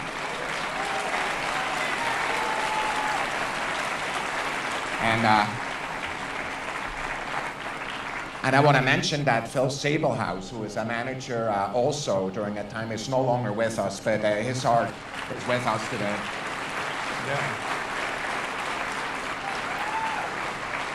I have to tell you, John, after each one of these milestones, I called a lot of people. I called Bernie, for example, and I called people at my job and people who are administrators, because there's many of them. And I just wonder how you feel about the team, just that. So I want to go to that to the quintet image that he was talking about, and they kept saying that it was sort of fundamental to our understanding of galactic formation. And the reason for this is that the chances of two stars slamming into each other, I mean, all the stars in the galaxy, all the stars in the universe, they're all moving at different velocities, different directions. So you might think that there would be some significant or some chance that they would ram into each other. Well, that chance is very, very small when you look at the size of the star relative to the distances between them. That ratio is very, very tiny, and it's from that ratio that you derive the probability of such an impact occurring.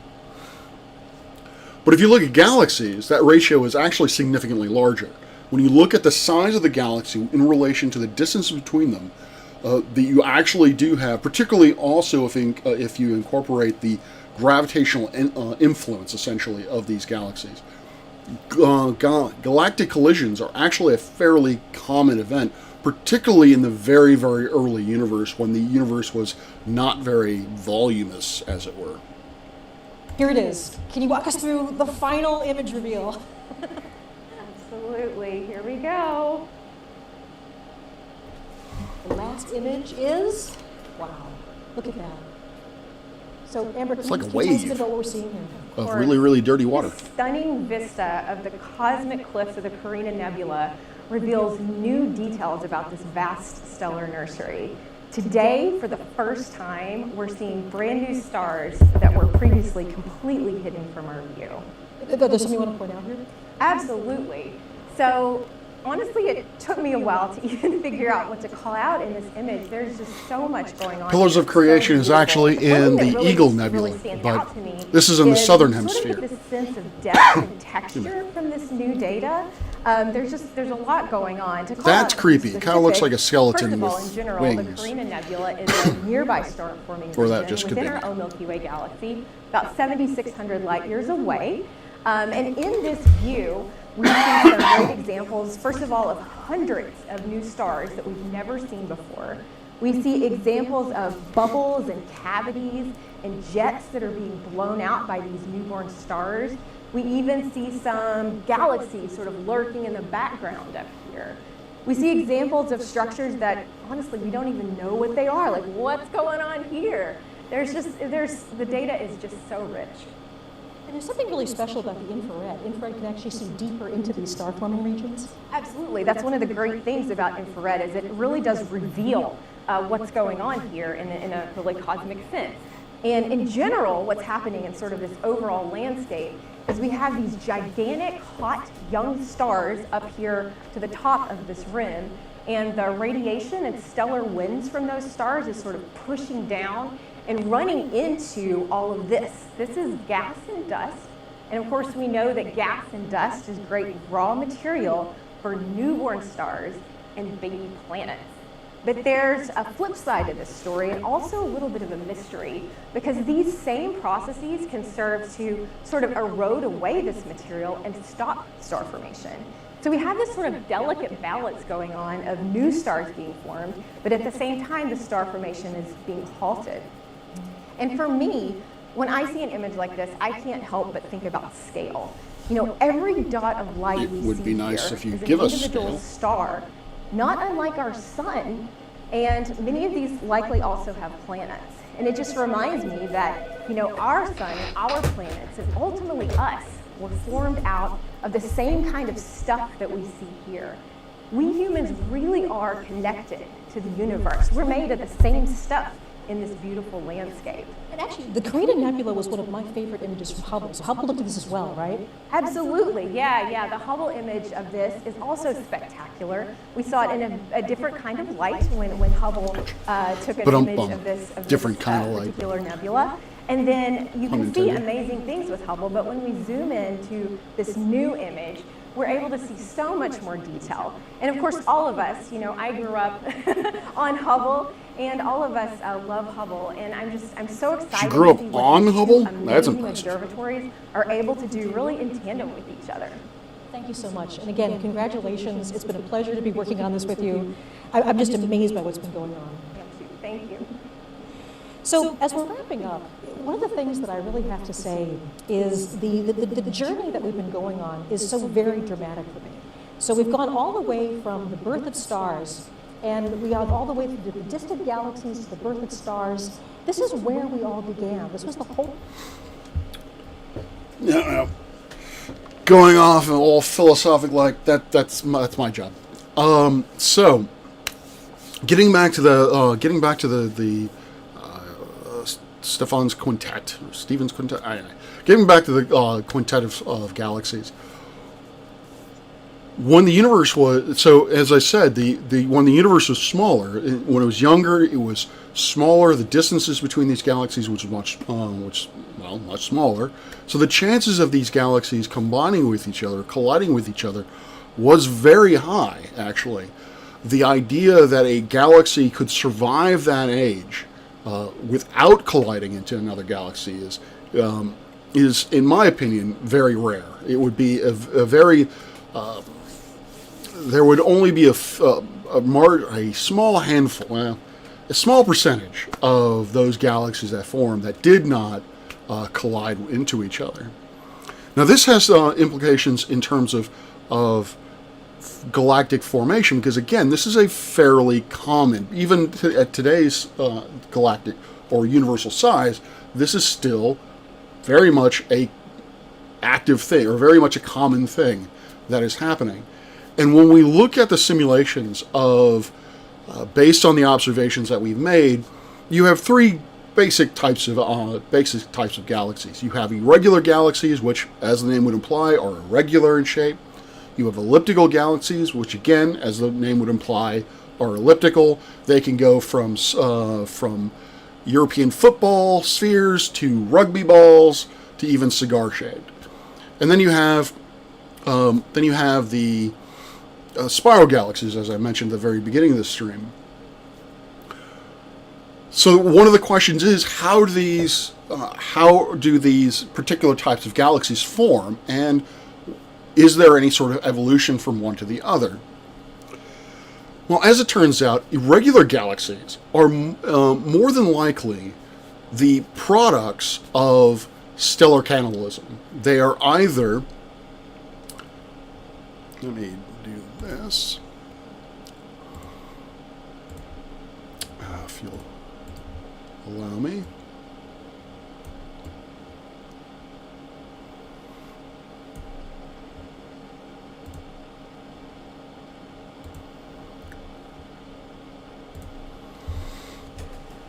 The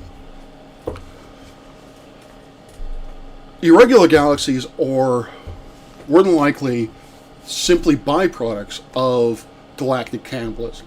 They're either an intermixed state, or of when two massive galaxies slam into each other, and then you'll get this sort of distorted, sort of Cletus-looking galaxy, or you'll have an irregular galaxy might be the ripped apart remnants, or sort of the corpse of a larger galaxy. Sort of in an analogous way, the large and small Magellanic Clouds in the southern hemisphere, these were dwarf galaxies in the early, when they were first formed, and the Milky Way literally threw its weight around and ripped these things into shreds and caused them to be irregular in shape. And actually, the Magellanic Clouds actually make up a Magellanic Stream, where you have the stars from those clouds make up a large band across the sky. What we find with all of these collisions, it doesn't matter what you start off with.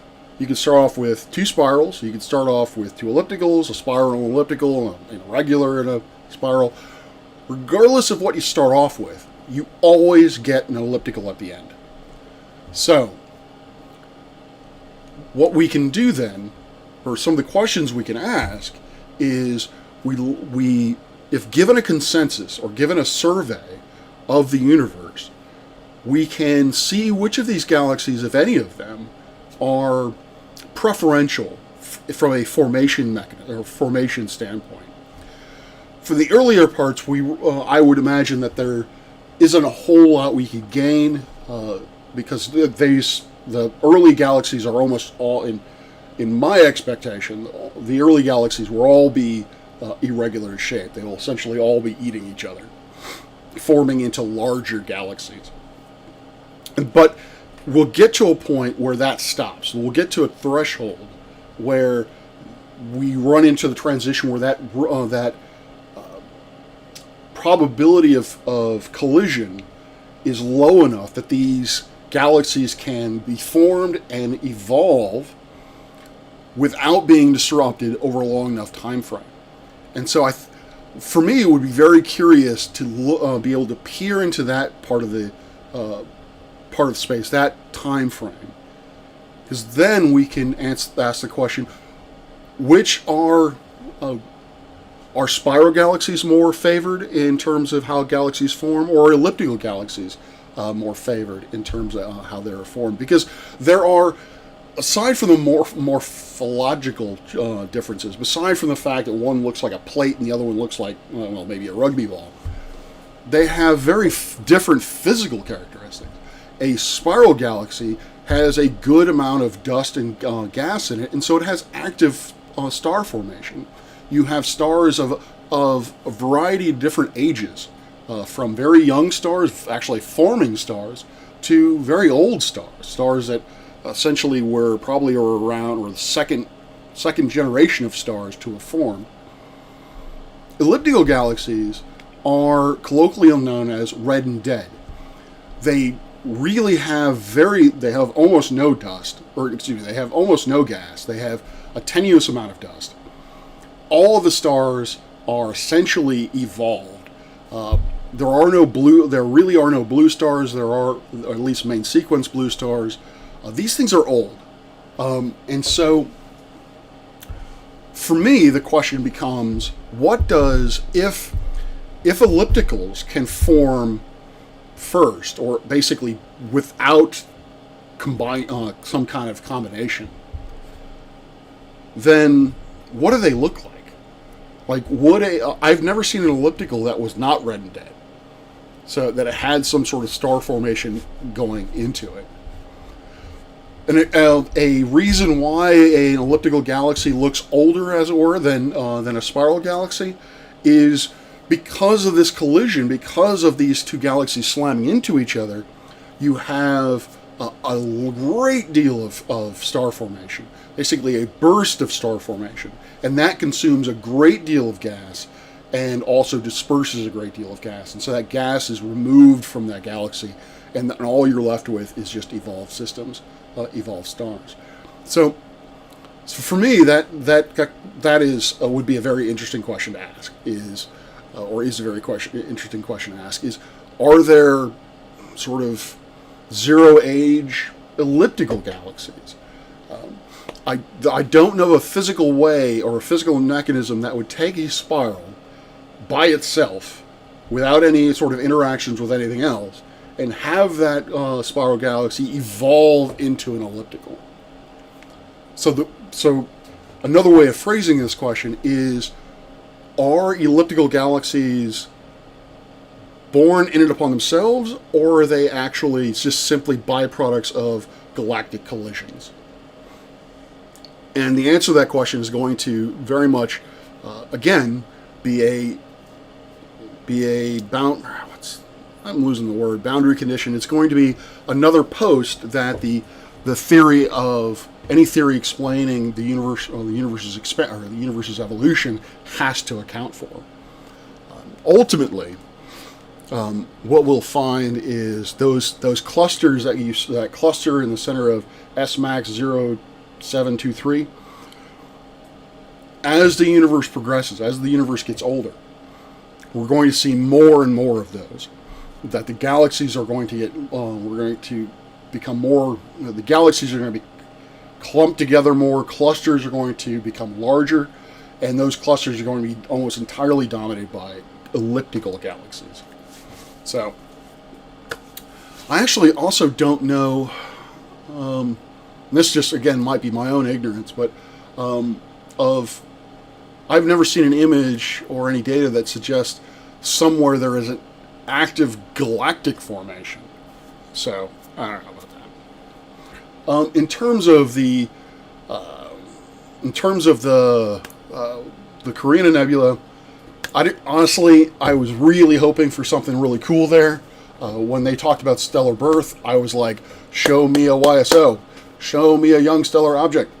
But no, they just showed me a star-forming region, which, yeah, it's pretty, it's nice, but from the surface of it, I wasn't as impressed with it as I, say, looking at the Pillars of Creation. It really didn't quite look very different. But again, I'm looking at it through this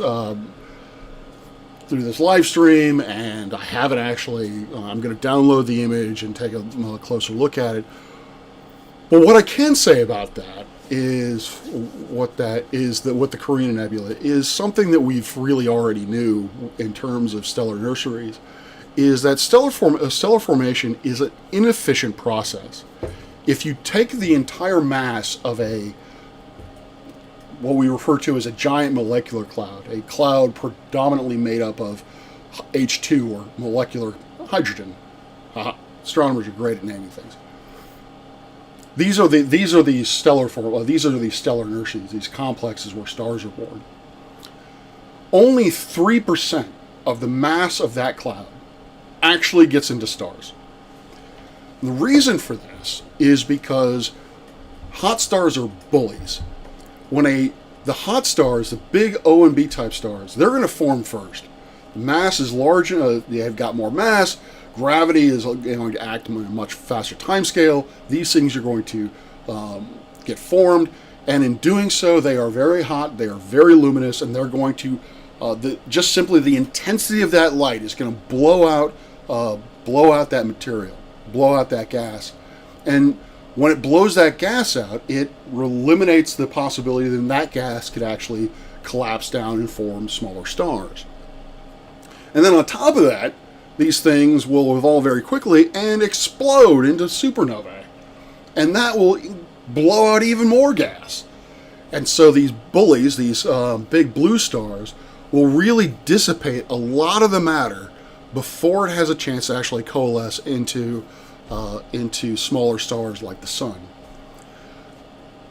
On the flip side of that, stars, we can potentially thank our own existence for a massive star, because what we see in certain cases is star formation triggered by supernovae.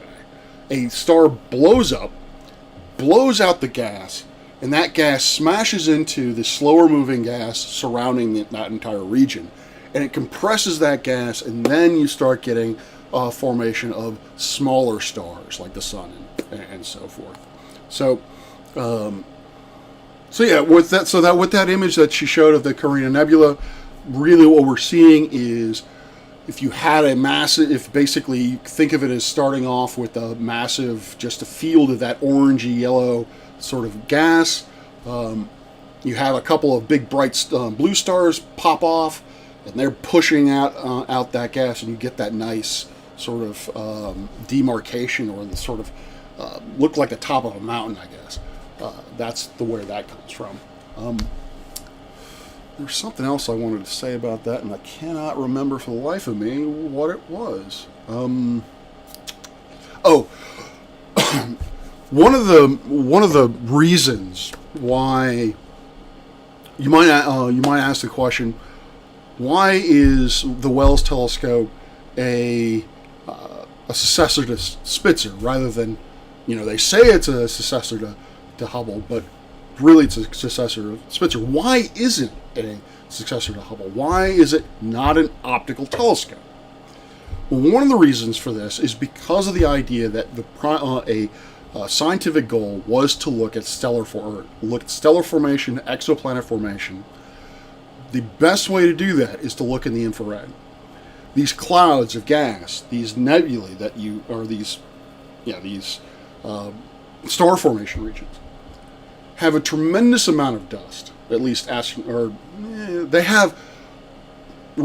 have a tremendous amount of dust in comparison. It's about 10% of all of the matter that is in there, all of the mass within that cloud. Only about 10% of it is dust. But that dust is pervasive enough that it causes the light to be extincted to a great extent. In one of the nebulas that I looked at, in one of the star forming regions I looked at, the light was attenuated by 24 magnitudes.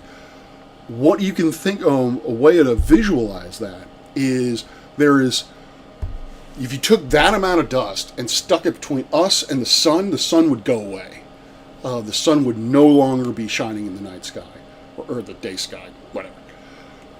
So the only way you can actually see this, and that's one of the things that I think she was trying to point out, is that when we were able to see so many more stars in these regions, is because we are looking in the infrared, which helps us pierce through that dust, but also because it's a 6.5 meter telescope, we have the light collecting area that we can see this, and that opens up tremendously lovely questions like that gives us ideas of, we can now survey young stellar objects that are deeply embedded, these class 0 stellar YSOs that we really couldn't study before. And I know I keep talking about evolution, but here we're talking about stellar evolution, where we really understand how a star or how an object becomes from a dense cloud of gas into a protostar, how that material coalesces around that protostar. That star becomes a star itself, and then where planets come from. It is just amazing to me. Like that is the part of the mission that I am there for. I will definitely have my popcorn for it. So Carl, you ask, could being in a gravitational well between larger galaxies may help to produce an elliptical galaxy? See me a couple of reasons, Jeff. Hi, and I guess bye. Are you leaving? Hope you have a good night. So could being in a gravitational well between two larger galaxies help produce an elliptical galaxy? In a way. So if you're in between two elliptical galaxies, or two large galaxies, those two large galaxies are going to come together. So if you're in the way, you're going to get ripped apart, and you're going to join the mass, the resultant mass that happens at the end, which is going to be an elliptical galaxy.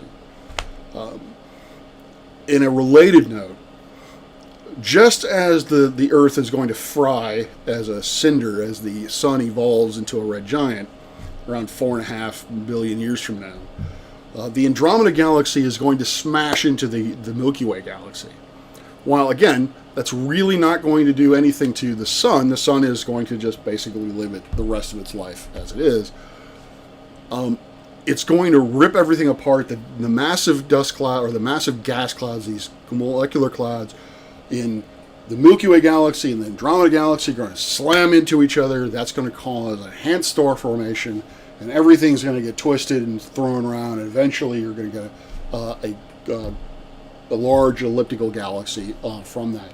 The Triangulum galaxy, which is the other major spiral in our local group, that's going to join the party at some point, and all three are just going to form into this massive elliptical galaxy at the very end. So yeah.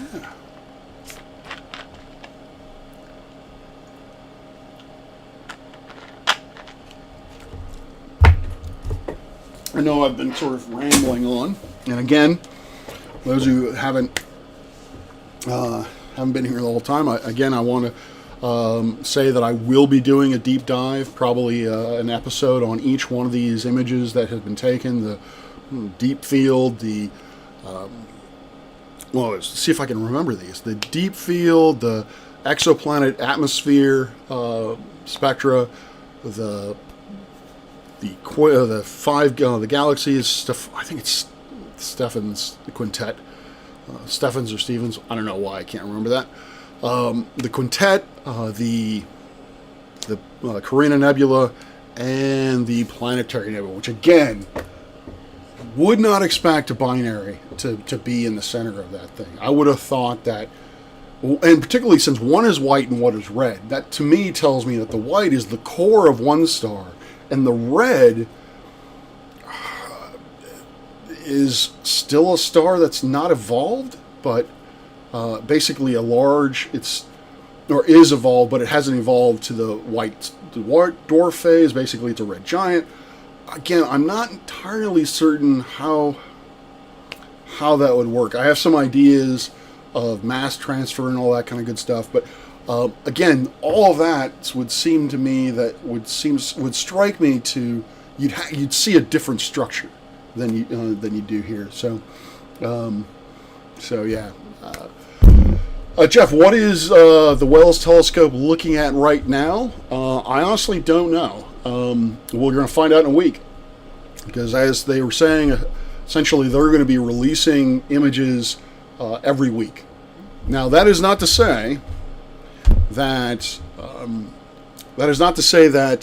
the public can get their hands on science data. There's going to be far more science being, and what I mean by science is, when I say science, I mean raw data that they're going to extract scientific measurements from, which is different from the images that you all saw today. Those are basically publicity photos, which I love, and I'm glad that we make them, but they aren't science. In terms of what they're looking at, we're going to get, like I said, we're going to get 5 images apparently a week until the end of time. Those are going to be fascinating to look at. But one of the, for better or worse, the way that it works in astronomy is you apply for time. If you are a principal investigator, you have a goal in mind, a project in mind, and you say, all right, I need the Wells telescope to look at this object or these series of objects over a certain amount of time. And they say, yes, we like that idea. We'll do that for you. And so they'll take that data and they'll download it to you. That data is proprietary to the PI. Knowledge of that data, what that data is only known to the Space Telescope Institute and the research group the PI is a part of or in charge of. No one else really knows what that is. And that's on purpose. Because if other folks knew what you were looking at, then they could potentially ask for time to look at the same thing, and then if they can, then it becomes a race as to who can publish first. So it's really so a lot of this data that we're going to get from Wells is, and yeah, I'm going to keep calling it Wells, is what's the word I'm looking for? We're not going to know about it. The only way we're going to know about it is when it comes out in papers, when people start publishing, and the most radical, or most sensational, I should say, results, they'll be put out in press releases and possibly even get on CNN and all that kind of good stuff. So So yeah, data is science. Yes, data is science. Theoretical. Oh, scam likely. I really wish you would just recognize that it's over and stop calling me. Yeah, data is science. Folks like what Clive does is science, doing the mathematical modeling, the theoretical imaginings. That is science, and you can't have one without the other. It's theoretical and observational / experimentalist. It's a partnership that one without the other, you cannot do science in any way. And I don't think that's very well understood by the science skeptics out there, flat earthers, space denialists, and all that kind of good stuff. So, what really got now? Okay. Come over here, kill that. I have no idea what time it is. It's 11. So it's 11:48 now. I think I've been streaming for about 2 hours, 2 hours, 15 minutes. I probably should get back to work and actually record a lecture at some point today for my 113 class. But I will hold on, and I will... yeah, if you have any questions for me, feel free to ask, and I can hopefully illuminate you on that. So there are currently 9 folks watching. Hey, sweet. Although I only see like 4 people in the chat, but hey, more people watching the better. It's always good for me.